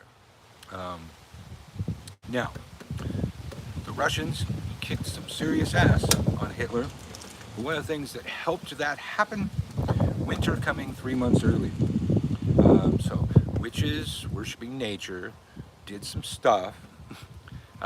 Everything's about reaction, action, and reaction. Every action has a reaction, not necessarily equal and opposite. But in metaphysics, every action has a reaction. So the action taken, Mother Nature has a reaction. And the reaction was to bring winter 3 months early to Russia.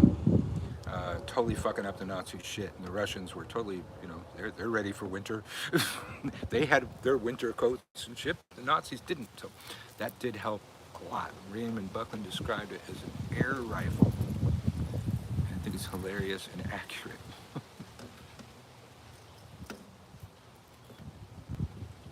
We are at 23.1 thousand likes over here on TikTok, man. They're going. They got to be switching thumbs when they run out of energy or something. How often do you burn frankincense for? Burn it as needed. You know, always. You know, when you're burning that kind of stuff, there's gonna be a lot of smoke comes off from just a small piece of frankincense. So make sure you got ventilation. The window open.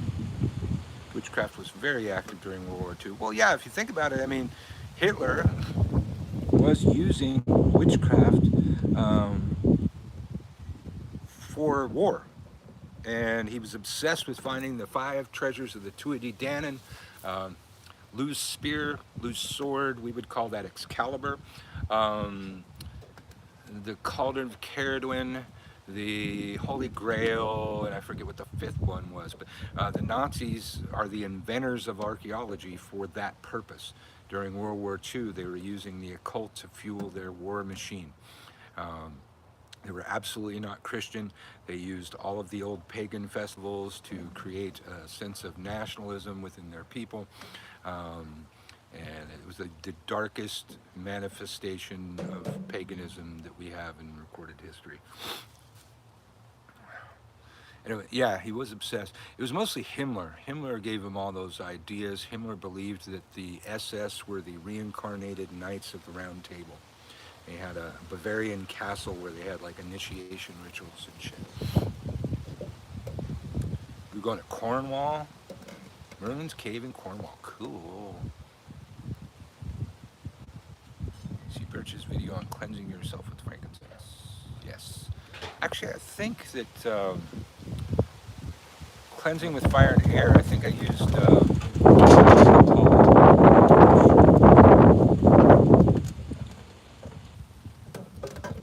but all of that other stuff's good. Yes, the Thule Society were into the occult. Yeah.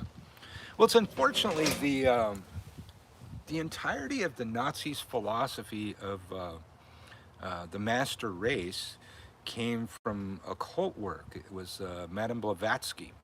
She made some poetical reference to the blonde-headed Celts riding down out of the steppe and affecting all of the cultures that they came in contact with. Somehow, the way the Nazis viewed that, twisted around in their head, that was the master race, and it kind of makes sense that now the Germanic, the Nordic, the Asatru, a lot of them are trying to claim Celtic as their tradition. When really probably the origins of Celtic probably started in Ireland and then worked their way down into the British Isles and that kind of thing. So I don't know if they want to be Germanic or they want to be Celtic or they want to be Nordic. I'm very confused. I've made a video about it and none of them really gave me an answer. But yeah, so they pretty much just kind of misinterpreted some weird little lofty thing that she wrote, and that became their entire theory of the fucking master race. Their attitude toward Christianity was to use it as a cover, yes, until their transition to paganism. Yes, yes, very good, very good. They tried getting France Bardin to work with them, he refused, they threw them into a camp. There is even stories of Crowley trying to spy for the Nazis, but then there's also stories of Crowley spying for the British. So the stories are he tried to spy for the Nazis, and then the other story is he spied for the British. So I don't know which of those are true, or maybe he was a double agent. Over here on YouTube, Rach used to live in Cornwall. Yeah, they twisted it to fit their propaganda agenda. Yes, yes, yes. Crowley was a sellout. Crowley was, he was a twisted guy. I always remember this one story. A student came to him, and he wanted to learn the secret of the Philosopher's Stone, how the alchemical method of turning lead into gold. And so, first of all, kids, back during this time, so we're talking 1920s, 1930s, right around there, pencils had lead in them. That was the pencil lead was the thing that wrote. So I have to clarify that old story so it doesn't get fucked up. So, so Crowley told him, yeah, I can teach you that. I can teach you the secret of turning lead into gold.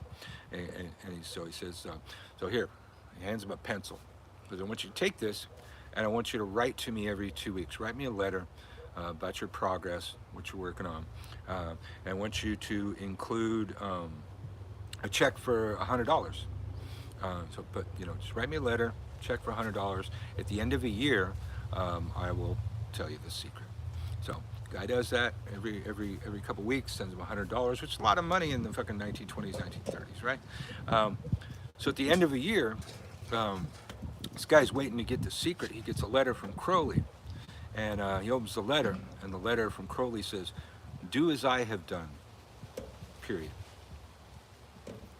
So a very twisted way to deliver his lesson, which is very crafty, and I enjoy people that do that. But it's in a way that the lesson will never be forgotten. You're never gonna forget that shit. Dark occultist. There's a documentary on the History Channel. There was a bunch of I mean, they used to call it the Hitler Channel back in the day. Now it's like all ancient alien shit anytime I turn it on. Which, sometimes then covers some interesting pagan stuff on that show too. But yeah, I used to like it, the Nazi occult connections and stuff like that. You can probably still watch those on YouTube, but that was all the history that the History Channel used to have. Crowley was ruthless, but it got into magic due to him. Yeah, a lot of people did. He just wanted the same attention as Solomon had. Yeah, which we don't even really know if that was the Solomon that wrote that, but that's for another time. Yes, now they show storage wars, yeah, shit like that. Shit like that. I mean, at least the Hitler occult stuff was history. I remember one time when I first moved up to Santa Cruz in the mountains, and after my whole pagan life, I was actually in a forest for the first time with like actual nature and shit. I did a mushroom trip down the stream behind my house. I had a whole day of it. It was a fucking good old time. Always had a good time in nature doing that. And I'd never turned on the TV during a trip. And it was the tail end of the trip. We're winding down, and come inside. And the History Channel had this like 10-part series on the Celts.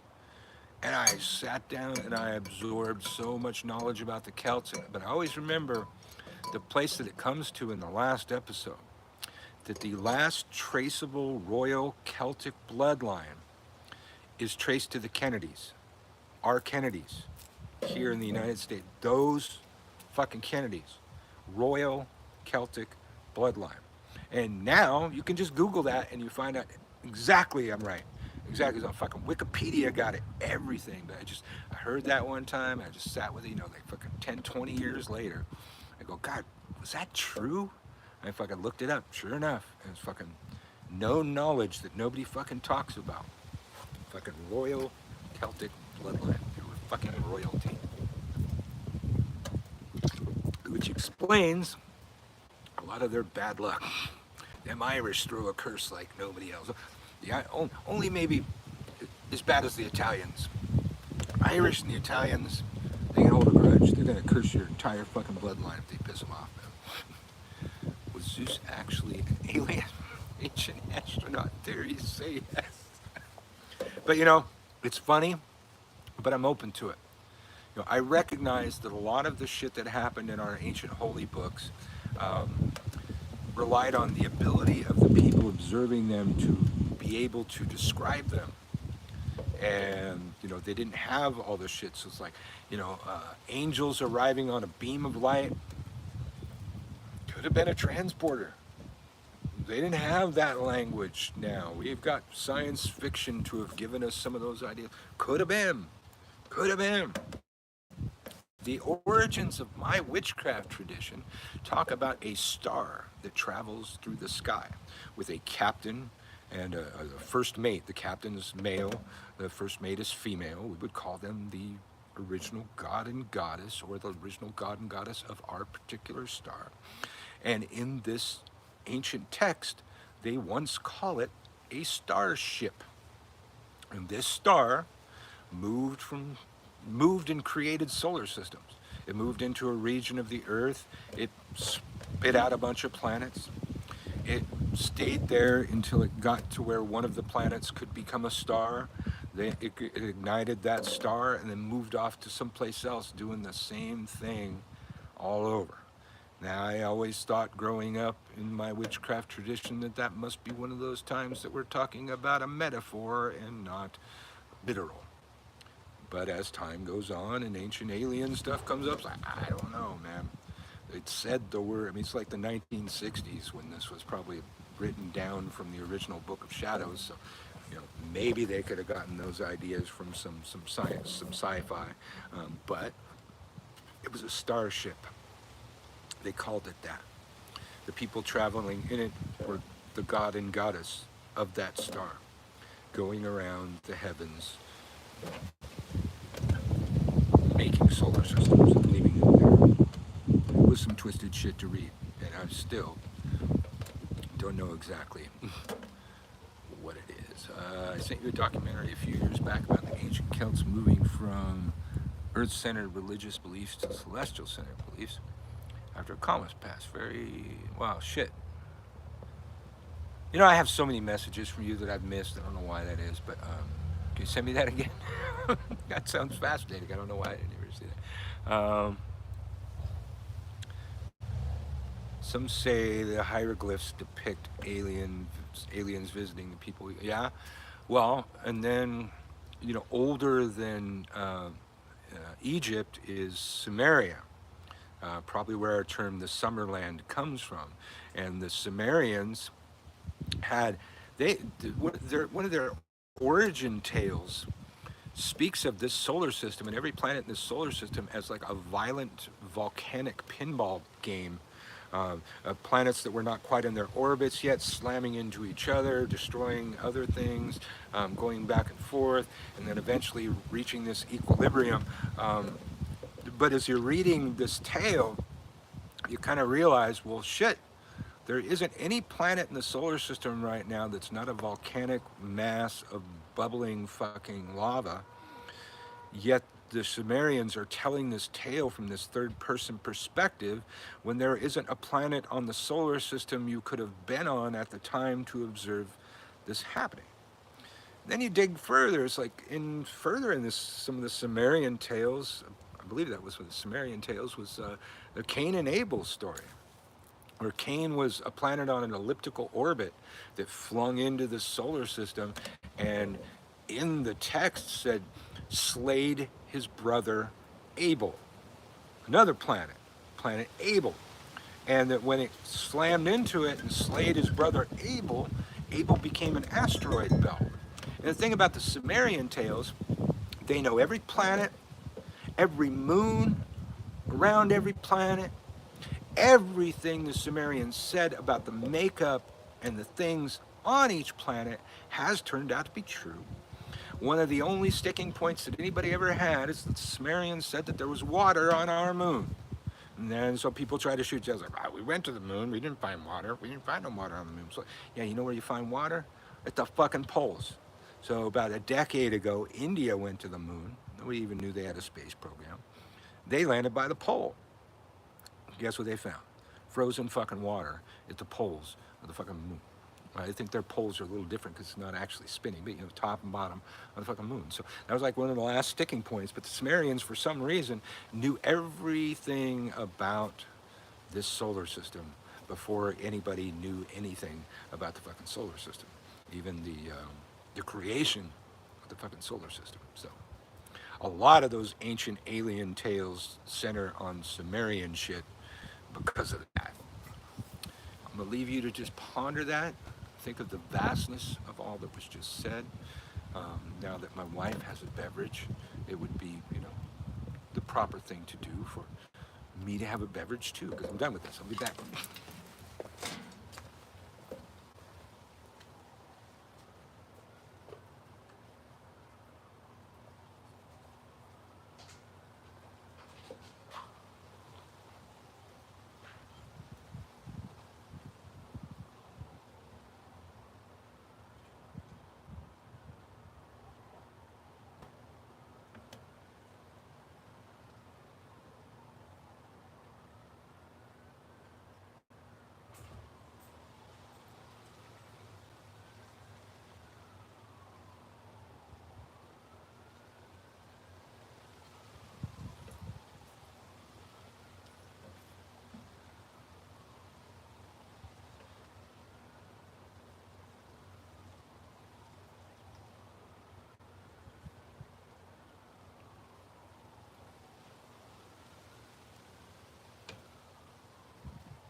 Alrighty then. Unclebirch, I have arrived. We're coming to you live from New Orleans. You can find me at gumroad.com/witchschool, WITCHSKEWL, where my March year-in-a-day course is still open until the end of the month. You can still join it. But go over there. I've got a lot of standalone classes. I have bundled versions of my year-in-a-day course where you can, take them, at a cheaper rate and not take a year to study this stuff, which used to be traditional, but we get a lot of people, a lot of the millennials don't want to take a year to study these kind of things, so you can download the whole damn thing. I even have a bundled version of my level 1 and level 2 courses, so you can just download the whole damn thing and binge watch a year's worth of, actually that would be 2 years worth of witchcraft studies in however long that takes you to do that kind of thing. And there's a lot of standalones. My magical warfare series, my spiritual warfare series get a lot of traffic. But you can also find me at well, you can find me on Twitter. I think I'm Michael Carell 4 there, but I don't care about Twitter. I only got Twitter to talk shit to Trump. Find me on YouTube as Unclebirch.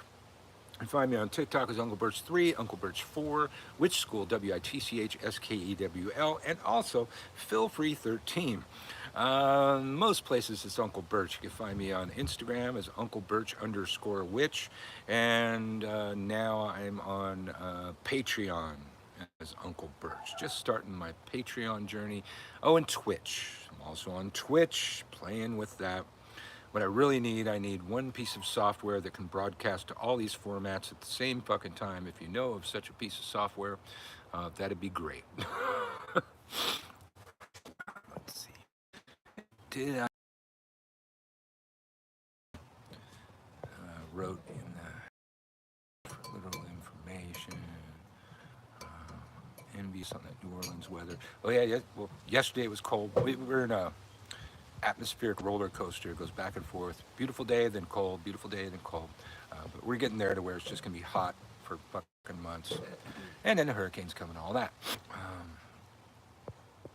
Ran away, put away winter clothes and a cigarette. I keep having trouble finding your Patreon. Really? Huh. Maybe you'll see about posting a link, but you should be able to find me on Patreon. Try Unclebirch 2 words or Unclebirch 1 word, but it should be findable. Need to make sure that I'm findable. It's just a way to go live on YouTube. StreamYard. I heard of StreamYard, but I don't see a lot of the formats that I'm using. Like I think I might do YouTube and Facebook. There's a couple different ones, but I haven't found one that does all the ones that I want. Hey, Unclebirch, I've been reading the books by Jade. She mentioned oils and incense blends that I wasn't familiar with. Did she have a recipe book? Yes. Well, if there's anything in there that you need, you get over there to lovershermeticsupply.com. And if we're not already carrying that, we can brew it. We can brew it. We can, like, anything you need, even if it's not there, you can contact us over there at the Lovers Hermetic Supply. If you tell them what they want and they don't have the recipe, I'll get them the recipe, because I have all of her recipes. Ooh, Monarch. Milkweed's over there, dude. Or it's probably not a dude. Well, yeah, if you are a dude, I don't care, because we need you to lay eggs over there. Let's see. Try desktop and mobile. Uncle, a bit further up, a young witch asked a question. Oh, okay. Young witch asking a question.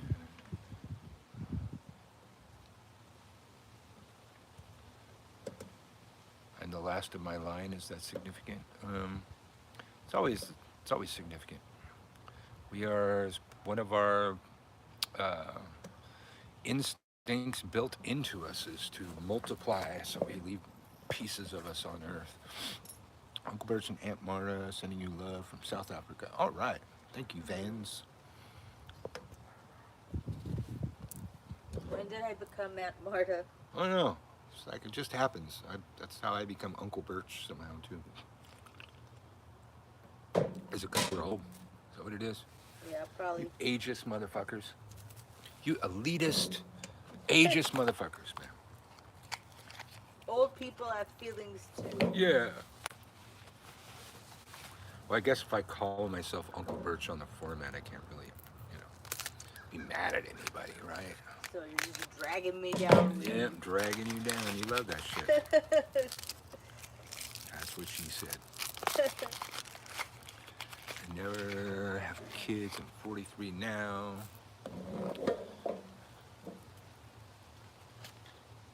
Oh, I got a cigarette. This is the trash one. This is the one where I'm gonna hurt.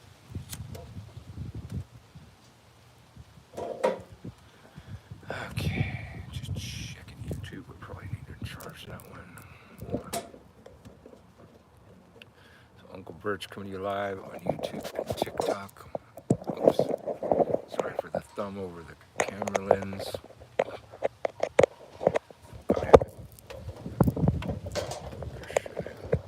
There we go.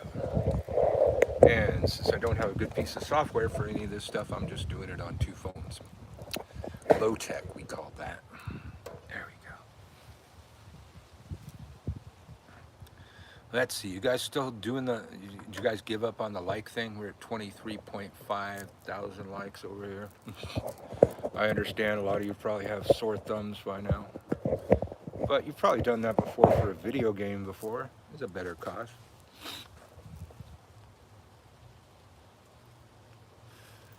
Oh, we got new visitors at thelovershermeticsupply.com. I always like that when I plug it and then see people immediately there.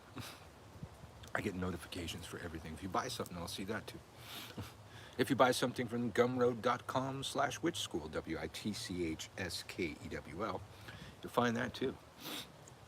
All right, so yeah, tell me if anybody else can't find me on Patreon. Maybe there's more I have to do. Maybe I have to do more tags or something. I will search for myself out there later. It just started it. I have, you know, I only have some free content on there right now. I figured I should, you know, get some people there before I start, you know, really doing it. Calling somebody an uncle or auntie is a sign of respect to me. To an elder. Oh, well, thank you.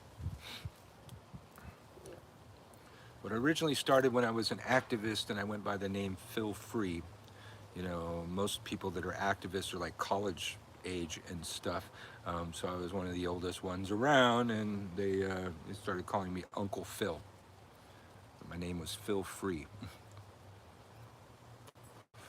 Birch, see your Michael Carell profile pic because I sent a comment there now. It's on Patreon, so you see me as Michael Carell, but not Uncle Birch. Okay. So there's probably something I need to change. There's probably my name and my profile name. I'm slow learning curve. I've got so many different irons in the fire right now. We old people take a long time to Yeah. learn new technologies. Yeah. Oh, new visitors at thelovershermeticsupply.com from Pennsylvania. Thanks for stopping by. 28.3. I got 23.9K likes over here, GemX. Wait, you saying you personally did 28.3? I searched Uncle Birch on Patreon and found you. Okay. All right, search Uncle Birch Patreon and you find me. So follow over there for 20 Witch. Okay. Uncle Birch coming to you live from New Orleans. It's a lovely day. We're about a stone's quarter from the French Quarter. Stone's throw from the French Quarter. Today is Super Sunday, so the Mardi Gras Indians are out there doing their dance battles in the streets as we speak right now.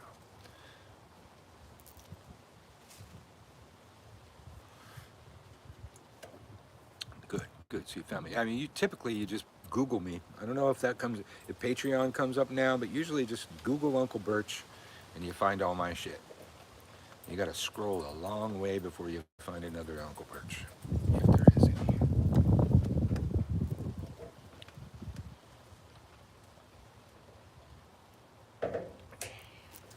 Mojo's naked. That's so weird.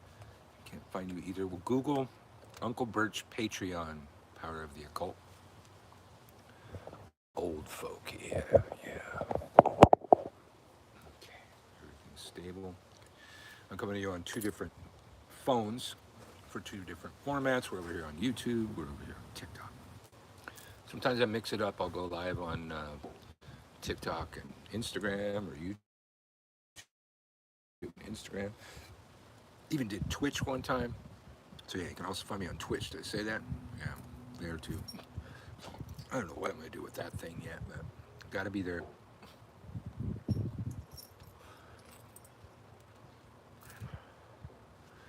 All right. So I haven't seen a question about witchcraft or magic in a little bit. That's usually what we spend most of our time doing. But whatever the hell you want to talk about. Oh, hound. You ain't nothing but hound dog. Tea kettling all the time. You ain't never caught a rabbit, but that's just because I haven't let you chase a rabbit yet. You probably catch them.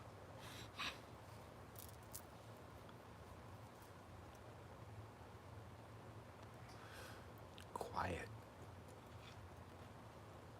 It's very quiet. Not even birds. A bad sign. Normally I would think there's an earthquake coming, but we're in the wrong place for that. Yeah. And we haven't spelled it like that yet. She spelled it Meaujeux. Mojo. Mojo. All right, got new visitors from North Carolina. Thanks for stopping in to lovershermeticsupply.com. You can't get in there without me seeing that you're there. We make some fabulous magical supplies made by magical people. The people over there are my students, and doing it exactly as I taught, and probably even better than I taught them. So we decided to pair up.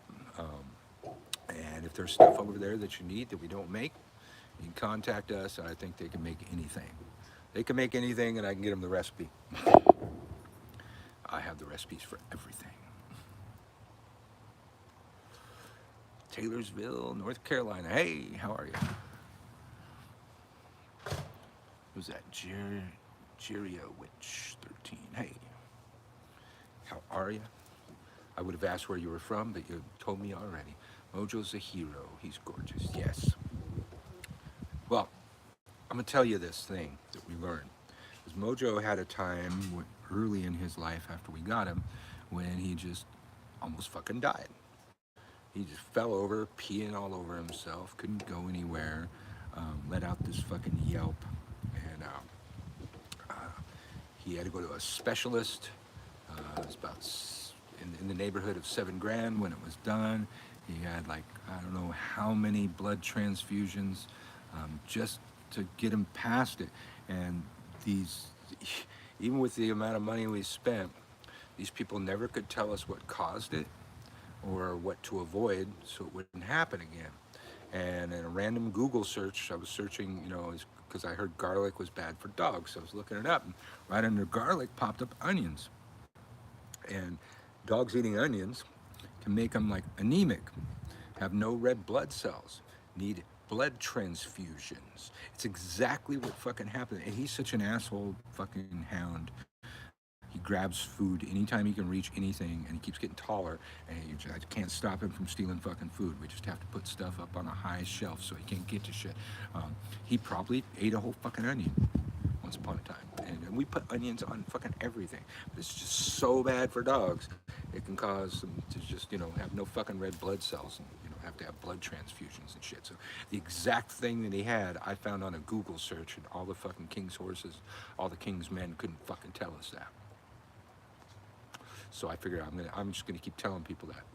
So important. I mean, we know a lot of things are bad for dogs. I know about chocolate and all that, but this specific thing, a fucking onion, did that to him. So no onions. When we compost, we will not be composting the fucking onions. I'm in your November level 2 class. Oh, hey, I haven't sent out your classes yet for this month, but they're coming in any day now. What would you recommend as a substitute for rue? I had a reaction to it and wanted to use it for something else. Rosemary does a lot of the same things. I don't really know of a substitute for rue. Rue just so special, but rosemary does a lot of the same kind of stuff. So try that. Hot sauce in your food. I tried. Oh no, that doesn't work either, Alex. He was digging through the trash, and so I put sriracha all over the rim of the trash to, normally a dog just gets a little bit of that on their nose, and then I having a good time for hours. No, little motherfucker walked up and he's licking the trash can. He's just licking it right. He's a Louisiana dog, so the spicy trick won't work. I did try that though. My dog got into some special green. She was fine, but it was scary. Yeah. Yeah, our bigger dog has separation anxiety. We used to not be able to go anywhere without him. Making Marta start a whole blog of dog-friendly restaurants and stuff around Hollywood. And one time I gave him an edible, and it was probably a little too much. I mean, he was fucked up for days. but we went out and we were bar hopping like 2 days in a row. And that was like the first time we were able to go out without him.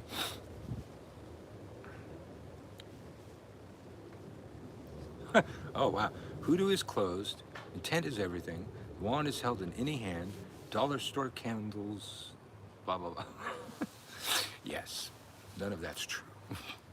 The wand typically goes in the left hand, and the blade typically goes in the right hand if you're right-handed.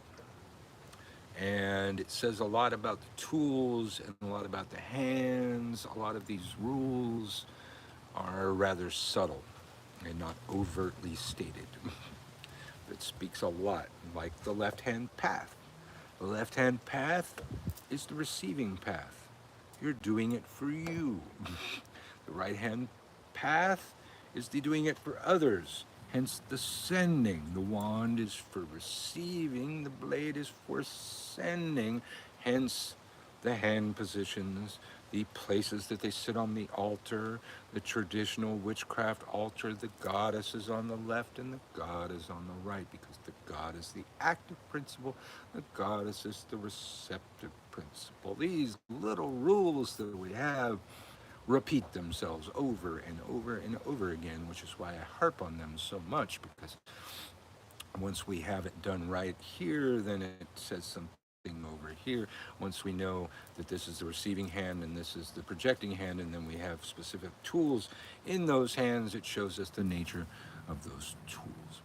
I had a cat once that loved jalapenos. Oh, really? Mojo would probably eat jalapenos too, I bet.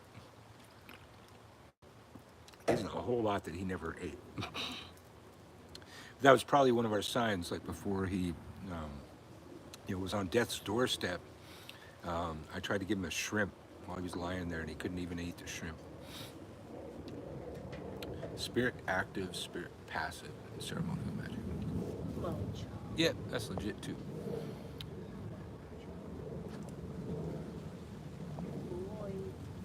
The dog got on special. Oh, it hasn't needed the anxiety medication since the edible? I don't know. Oh, maybe it's cured. Oh, they're not talking about Azzy?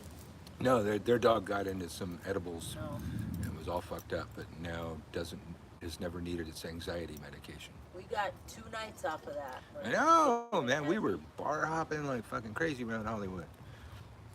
My cat loved pizza and spag bowl. I had a cat that loved Funyuns. Yeah, the mouse. Yep. Battle mouse. See, I know everything that this woman has to say, but sometimes I just let her tell me the same stories again because it's cute. What book should I start off with to learn witchcraft? I would definitely want to have Buckland's Complete Book of Witchcraft. There is no complete book of witchcraft, but Buckland was close. But in Buckland's Book of Witchcraft is a large amount of DIY, do it yourself. It can save you hundreds of dollars. Like, you want to make your own athame? If you did, you'd have a better athame than anyone you ever bought. He teach you how to do that. You want to make your own wand? Teach you how to do that. You want to make an altar? Teach you how to do that. A ritual cloak? He'll teach you how to do that. You want to make your own wine? Your own mead? Yeah. Your own ritual ale? You got recipes for that shit too.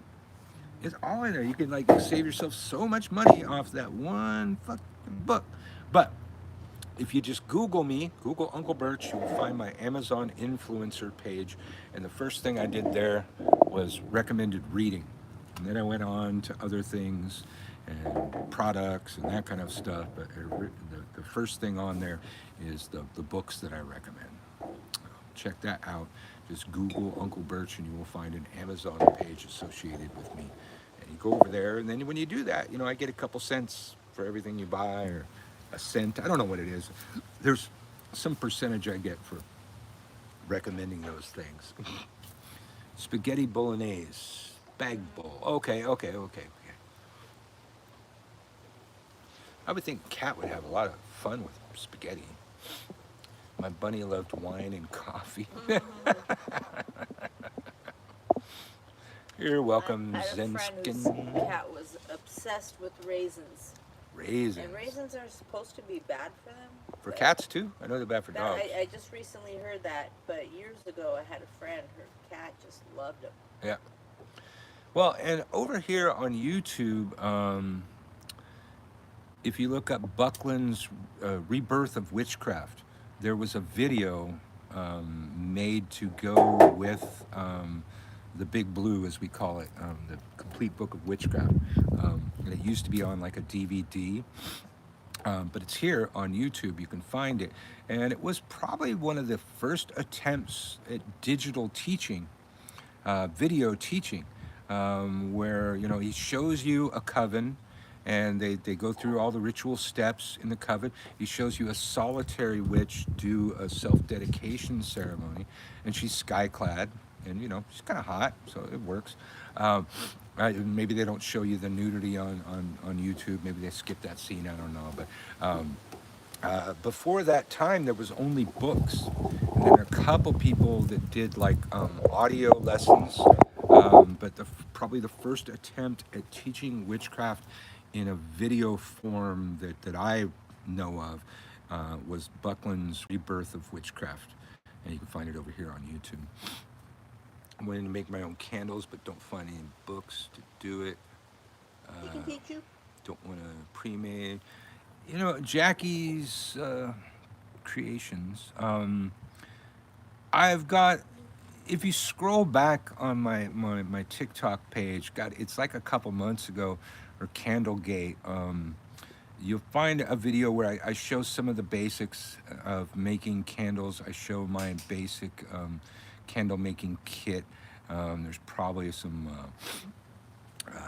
things you could learn from there. The best way that I have is like it's like an electric. It's not really a hot plate. It's more like a hot deep dish boiler thing, and you fill that with water. You heat the water, and then you put the melting pots in the boiling water to melt the wax. You have your different colored waxes in there. Of all the ways of making candles, that one's the safest. It never gets hot enough for the wax to ignite. If you just try and melt wax on a burner on your stove, it's gonna ignite. And when you're putting it out, you'll probably spill wax all over your stove, and that smell will never go away. Every time that you cook something, you're going to smell that wax again. So you could also take my course where I teach shopcraft. Again, at gumroad.com/witch school. My March Witch School Year in a Day course is still open. And one of the things that's different from my old Year in a Day course, for my new Year in a Day course, is I teach a section on shopcraft.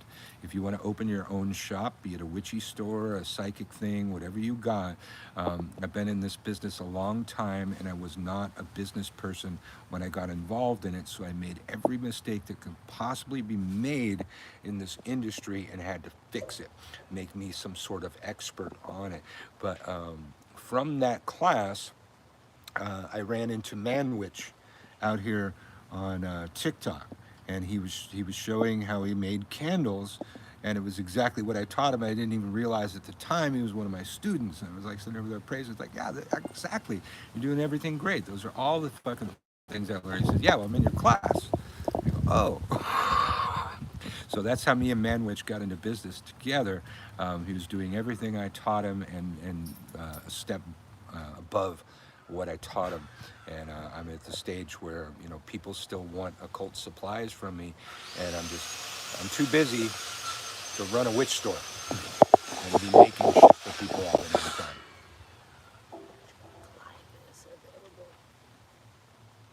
What is that? Oh, the website. How much was that?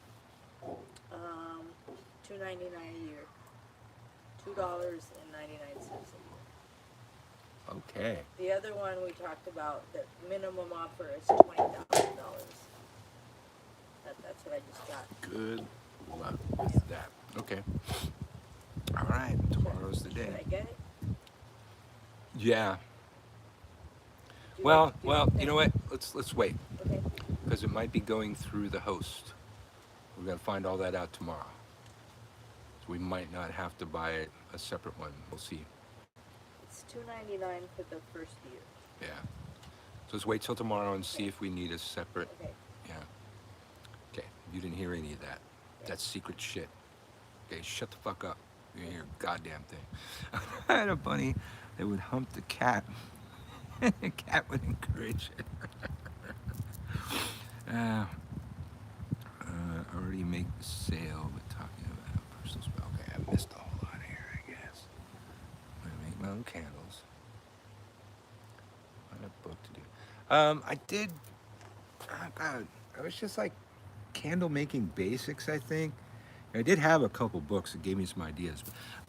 Literally, I was at the witch store that I grew up in, and I went back there to see my witch mom after about 20 years, and I peeked over this door into this little kind of closet area where they were making their own candles, and I immediately saw exactly what I did. It was an electric deep dish boiler, a hot plate or something like that. It's got a temperature gauge. You set it for about 120 degrees is right about where you want to be.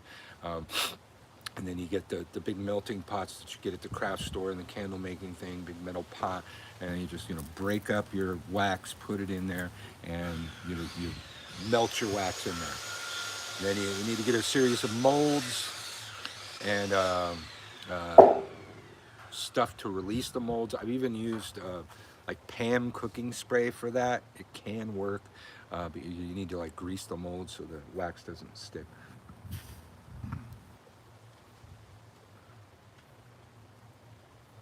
Okay, you already make to sell. I'm talking about personal. So, well, if you already got a kit for making candles, you know, why don't you make them for yourself? I'm missing something. If you already got the stuff, then I must be missing something. And GenMax is still over here sending likes. We're at 27,000 fucking likes over here, man. My God. Are there lots of occult spirituality stores in New Orleans? Yeah, in every corner, roughly. Yeah, especially like in the French Quarter, they're fucking everywhere. I haven't even seen them all. And I have a long history of any town I go to, I immediately go to the occult store and check it out. But there's just so many here. There's a bunch I haven't even walked into yet. But yeah, this is, you know, fuck Salem. This is the witch city right here, man.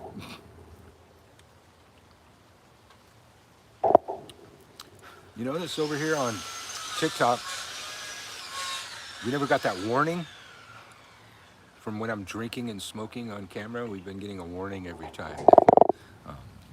Harmful activities on this page, do not engage in them, or some kind of crap. But, last time I was here, as soon as I picked my beer up, we got that little warning over here. Yes, dear. Oh, they're good too. All right, keep both of those in mind. I'm not sure if when we go to set the thing up, they're going to have a server space to set that up for them. Yeah. Secret stuff. Okay. Where is it? To know. Wait. I'm sorry. To know, to will, to dare, and to remain silent. You just order the Buckland Blue Book. Woo! Did you do it off my Amazon influencer page so I get like, 2 or 3 cents? That'd be cool. Follow over Yggdrasil. I haven't seen you forever. What the fuck? Are you not making videos? I need to check and make sure that they didn't do that auto unfollow thing. I keep finding people that I was following that I haven't seen forever. I go over there and it says I'm not following them. Like Afro's Spiritual. I hadn't seen him in a while and I just went over there and it said I wasn't following him anymore. So TikTok fucks with us. So I got to check and make sure I'm still following follower Yggdrasil. I'm good. How have you been?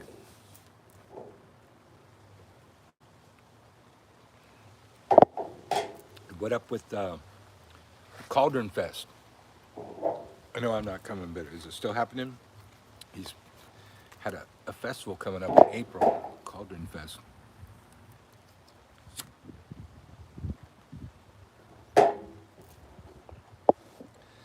Petra from Orange County, California here. I live at the crossroads. Witches dump their spell remains on my property all the time. So what do I do with it?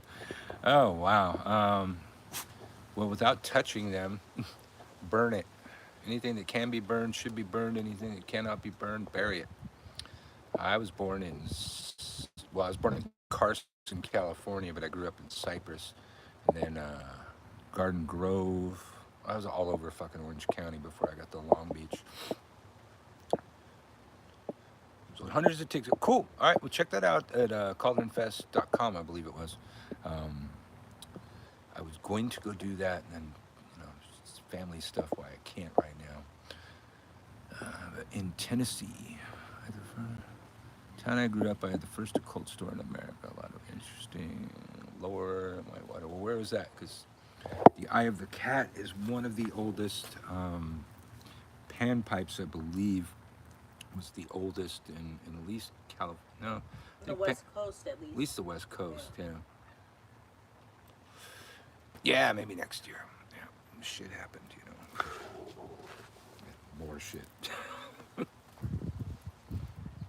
Yeah, gotta see Tennessee one of these times. But I will still be at Hex Fest because I don't have to go anywhere except right over there to the French Quarter. So hexfest.com. You want to get tickets now. Last year it sold out 3 months ahead of time. It's August 12th to the 14th here in New Orleans. It is the most epic festival ever. The level of presenters is epic. We have all kind of rituals, and then there's the riverboat dinner and ritual that starts the whole thing off. We take over the town. There's a speakeasy owned by the vampires that the witches descend upon and take it over. And you really don't want to fuck around, because this year at Hex Fest, Unclebirch's teaching 3 classes. 3 classes, man. I'm teaching magical warfare, how to build an army. I'm teaching sex magic and beyond, which tends to blow people away whenever I've taught that. And then I don't even remember the 3rd class, but typically a New Orleans local, Hex Fest comes up, I only got to teach 1 class. But there was problems with people coming over from across the pond to get vaccinated. One of the reasons that Hex Fest has the epic presenters that it does is it pays. It pays your, if you're coming from somewhere else, they pay your travel expenses and your lodging. If you're here, if you're a local and you don't need those things, well, they just pay you. So, he called me up and asked me, can you do like 2 more classes, and I'll pay you for them. It's like, shit, I like money, sure. If I wasn't there, I'd be over here at home, sitting here on TikTok and YouTube talking about witchcraft anyways, not get paid.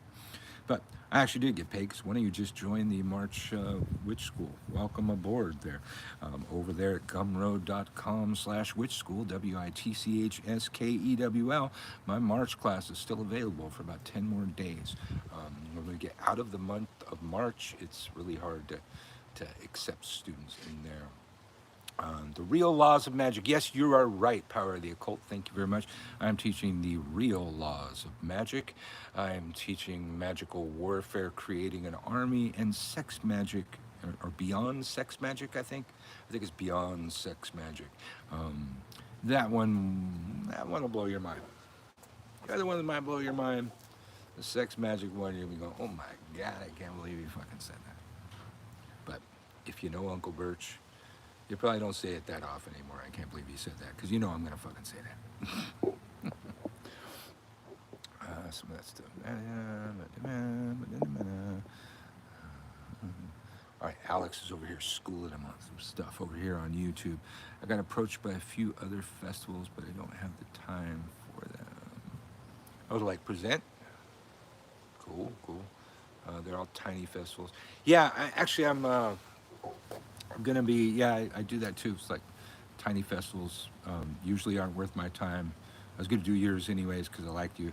Um, and I've never been to Tennessee, so I had an excuse. So, but typically, yeah, I want at least my travel, my expenses, paid. People that can do that, yeah, I'll come do it. But I'm also going to be, I believe it's Witches Fest. I haven't completed the paperwork. I believe it's in July in New York, but I'm not going to New York because they're not paying me to do that. I'm going to be doing the digital version of, I believe it's Witches Fest, but I still haven't filled it out or figured out what I'm going to teach there yet. But over here in Tennessee in April, Cauldron Fest is happening. You should check that out. Cauldron Fest, his schedule is packed. Absolutely, absolutely. So cauldronfest.com, check it out.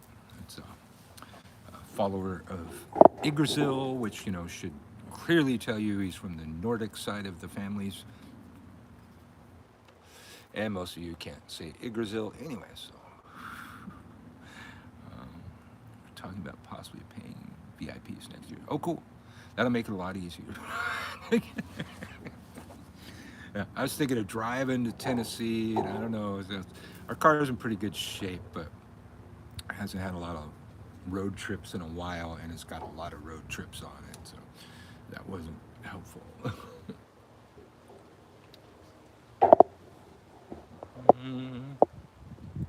Nah, I'm no teacher. No, fuck you, Alex.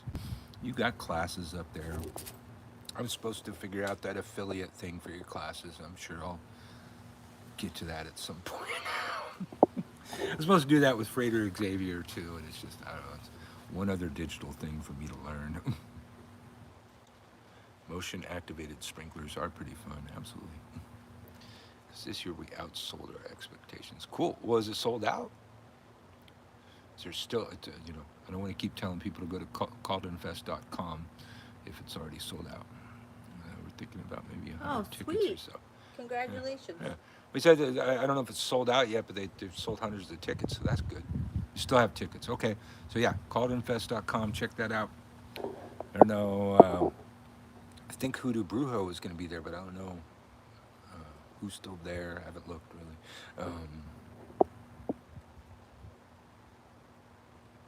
See your Michael Carell pick. Comments. Oh, he canceled? Oh.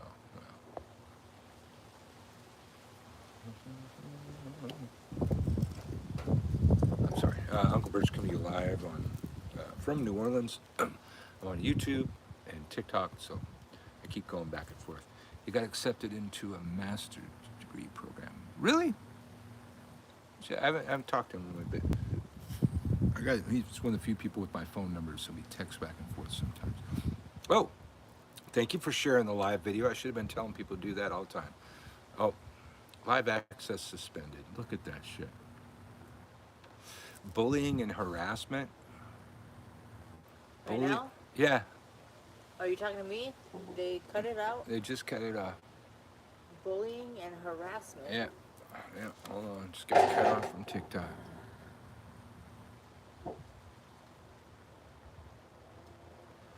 All right. Yeah, they just blocked my live on TikTok. Bullying and harassment. What were we doing? We were talking about Cauldron Fest. What the fuck? Well, I should tell people next time. I got 2,730 fucking diamonds. Oh my God, you guys were going nuts. Fucking Damon Fain wouldn't stop sending me flowers. I gotta figure out how to get that money out of there. So is it just you and me talking right now? No, I'm on YouTube still. Okay. Yeah. But I was getting ready to go pretty soon anyways. Been out here for hours with you people. But yeah, TikTok's weird. TikTok's weird, man. It's never happened on YouTube. One time on our podcast, I play plenty of songs that I don't have the copyrights for or don't have permission to play, and they send me a little threatening thing that never really does anything. And Spread that as your affiliate link. Other thing you just dinged me. Okay. What was I going to say? Yeah, it doesn't happen on YouTube. Doesn't happen on Instagram. One time we played a Prince song, and they deleted that episode of Widdershins, but that was about it. Um, you know, if it wasn't for so many baby witches being unable to embrace other social media, I would not be on TikTok. It is just not worth the crap that you fucking deal with on fucking TikTok. And to spend all that time getting up to 65,000 fucking followers and have them just like ban that account for bullshit that didn't happen, it's just ridiculous shit. So, those of you that are over here on YouTube from TikTok now, hopefully you figured out that I got blocked over there and you're jumping over here because I see my viewers increasing over here. I'm only on TikTok for y'all. It does not help me at all anymore. It causes me more aggravation than anything. If you fucking baby witches weren't over there needing somebody to not feed you a bunch of bullshit, I just wouldn't fucking deal with this shit. I wouldn't be constantly creating new accounts and shit. So I hope y'all appreciate it. But I can see that a lot of you have come over from TikTok now. And Copperhead Kindred is follower of Yggdrasil. Okay, cool. Well, here we are. I got harassment and bullying, man. We're sitting there talking about Cauldron Fest, right? Right. So we've been talking about Cauldron Fest for like 10, 15 minutes. And harassment, bullying. I mean, I'm sure I'll win that appeal. I win most of them, but it's weird. The last time that they banned me from going live, 2 times that happened, I was still able to go live, and I would have hundreds of viewers immediately. Like when that glitch happens to where they say you can't go live, but you actually can go live, you get all kind of fucking traffic thrown at you. Just hundreds of people all of a sudden, like within seconds. It happens every time. So I will try and go live. I don't know how long. Well, I submitted my appeal, so that hasn't gone through yet. But that's just fucking bullshit. Stephen Cormix. Hold on. Why do I see it over here? I don't see it over here. Steven's asking me if my TikTok got banned.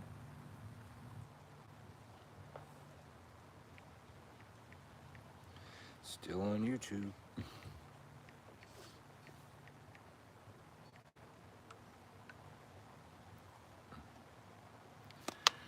Well,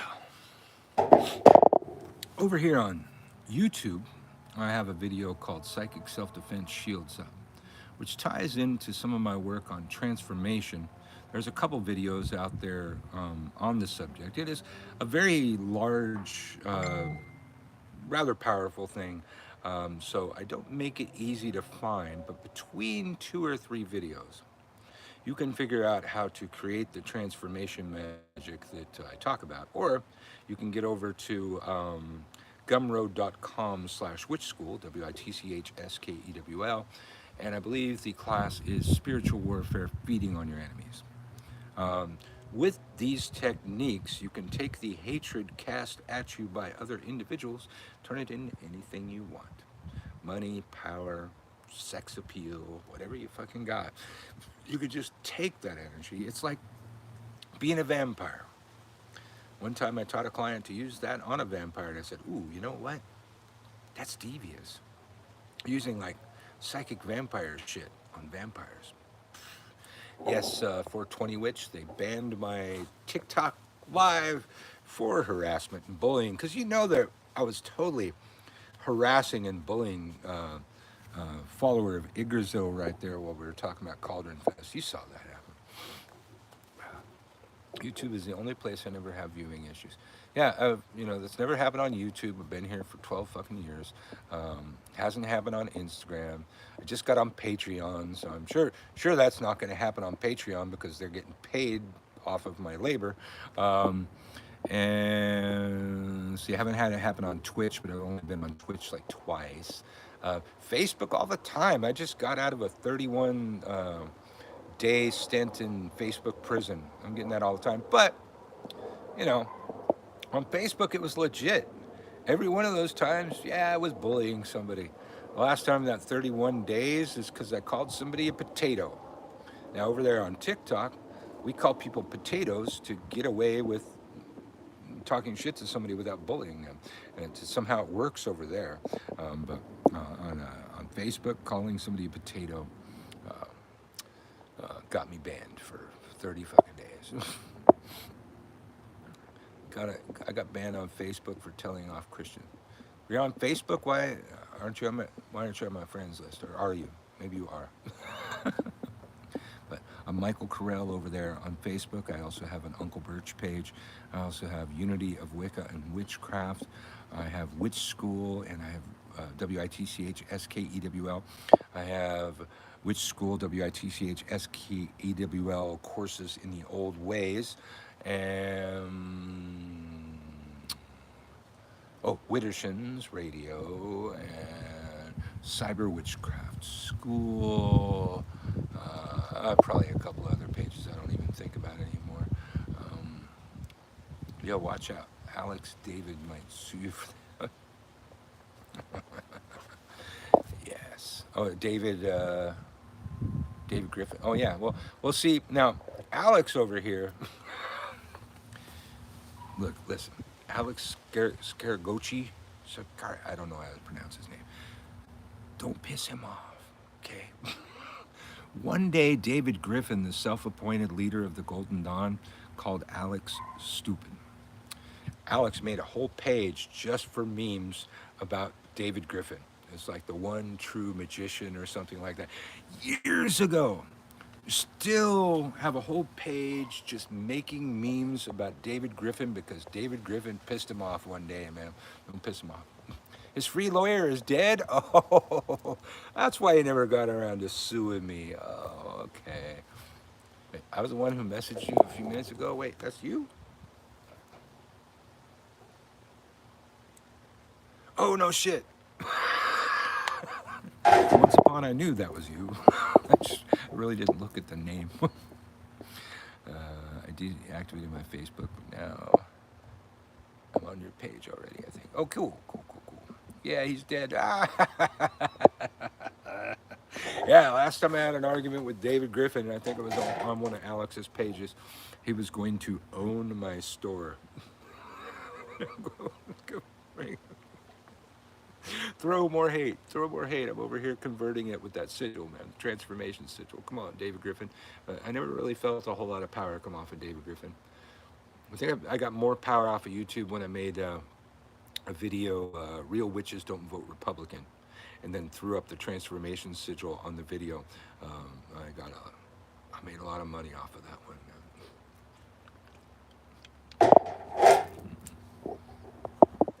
Yeah, he was screaming for an admin, and you were the admin. Yeah, so Alex over here, if you're on Facebook, he has a page called Ceremonial Magic School, and you can learn a lot about ceremonial magic out there. I'm an admin. I pretty much offer no content to the page. Occasionally, maybe I might comment, but I am a Nazi with accepting subscription. People that subscribe to the page, you've got to answer 3 questions, and literally, you could probably put Mickey Mouse for all 3 of those questions, and I would accept it. But if you don't answer all 3 questions, nope. I reject people all fucking day long on there, and I accept people all fucking day long, and that's all I did. That's all I do really over there. But behind the scenes of the Ceremonial Magic School, there's witches lurking around. 420 Witch, my blue book will be delivered tomorrow. Right on. You're an admin because you're our first mentor. I know, it's been a long fucking time. Did you ever hear from our friend there, Alex? Kept meaning to ask you about that. I haven't heard from her in a long time. I'm wondering if she's still here. No, wait. Question, is it true? Our female friend, I don't want to name her name, the one that I was thinking may have passed into the other world. Haven't heard from her, huh? Okay. Yeah. Unfortunately, I didn't think I was right about that one. Did you watch Discovery Nordic Witch? You know what? I did not, but it keeps popping up in my. I don't know if I subscribe to that page or something, but it's always there. It's like a bunch of Karens, Ukraine stuff, and this Nordic witchcraft this blonde woman with a stripe across her face thing. But I haven't watched it. Trying to plan a trip to New Orleans this year. We got to get together when I do. Absolutely, fucking come for Hex Fest, man. It's epic. And since you're a festival presenter, you might want to see how this happens. There are a lot of festivals out there, and I've worked quite a few, and Hex Fest is the best, for presenters, and even for clients, like, just the stuff's handled for you. Like last year, my the shop, the Lovers Hermetic Supply, well, they also came to New Orleans and had a booth um, uh, for their stuff, in the vendor hall thing, and they even have a way where you can ship your products to Hex, and they will have them at your table when you show up to vend in the vending hall. I've never heard of anybody do that, but there's so many things about Hex Fest that I've never heard anybody do that, and that's why it's so good. It's like everybody gets paid, or if you come from somewhere else, they pay for your travel and your lodging. Um, Everything's really good, and when you're there, you notice how many fucking people are working for Hexfest. In addition to the presenters and stuff, there's a whole army of people that make this thing happen. Um, it's a fucking job creator for the pagan community here in New Orleans. And my friend Christian Days, he's like the most successful person in this business, these industries that we have. And if you're not a dick and you get to meet him, he will not stop giving you business advice, and it's always really fucking good. And he'll tell you how to pull off such a fucking fabulous festival. You're just nice about it and polite and shit like that. He'll fucking tell you. But yeah, just to see how Hex Fest works is fucking amazing.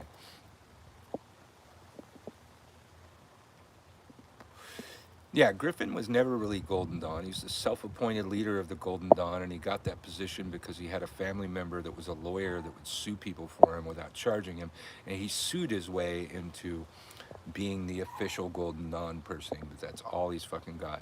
He's a crazy Trump supporter from hell.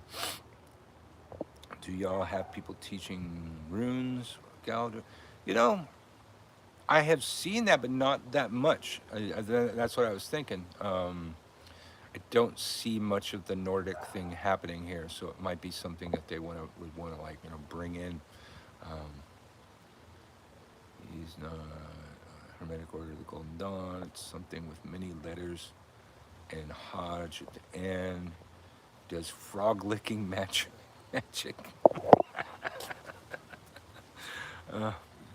Chick Cicero has much better Golden Dawn temple. No, I'm getting off in a minute here. I'm gonna finish this cigarette and we're done, people. Chick Cicero is the official Hermetic Order of the Golden Dawn. Oh, really? Okay, I don't know him, but that's cool. Oh, is that a she? Chic Cicero. All right. Yeah, watch his videos on money. Watch his videos on money-making frogs, really. He used to, for a while there, when we lived in Hollywood, he used to come down to Hollywood Boulevard where there was witches hexing Trump's star, and he would, throw magic at them. They had these weird standoffs. I've seen several videos of witches and him, throwing at each other. And we could hit that star with a stone from our condo. I was always waiting for him to come back to town so I could hit him with a fucking rock, but he didn't do it while we were there.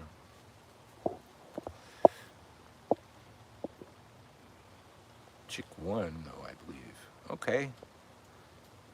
Griffin sued him. Oh, Griffin sued him and he won. We got a self-initiation book. Really? AMORC. What is that? Amorc. I used to know what that was. I don't think I know what that is anymore. American Order of the Rosicrucian. I think it's a Rosicrucian thing. Chick's book is the closest to the one I'm getting Golden Dawn stuff. Interesting. It's unethical not to take care of your presenters and guest speakers. Yeah, but that's the way most festivals run. In California, the big festival is Pantheacon, and not only do they not compensate their presenters, the presenters have to pay admission to the festival that they are presenting at.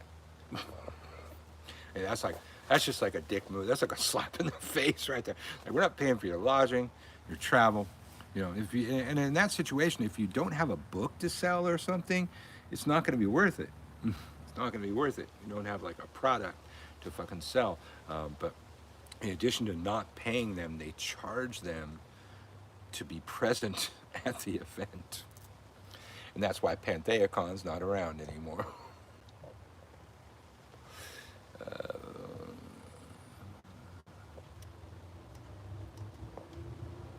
Not AIMWork. Okay. Rich Griffin Page.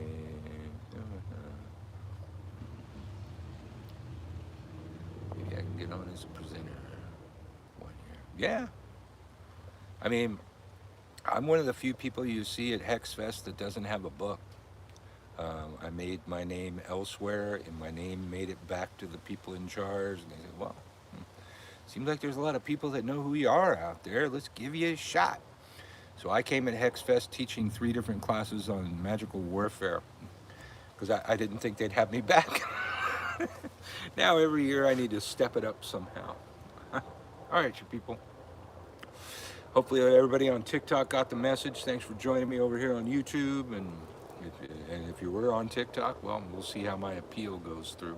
But thanks for joining me. Be sure and check me out at gumroad.com/witchschool, WITCHSKEWL. Check us out at thelovershermeticsupply.com. And find me on Twitter, YouTube, TikTok, Twitch, and Patreon now, and probably other places that I'm forgetting right now. But as our ancestors used to say to remind us of the troubled times through which they came and the breadcrumb trail that they left you to follow in the ways. Merry meet, merry part. Merry meet again, y'all.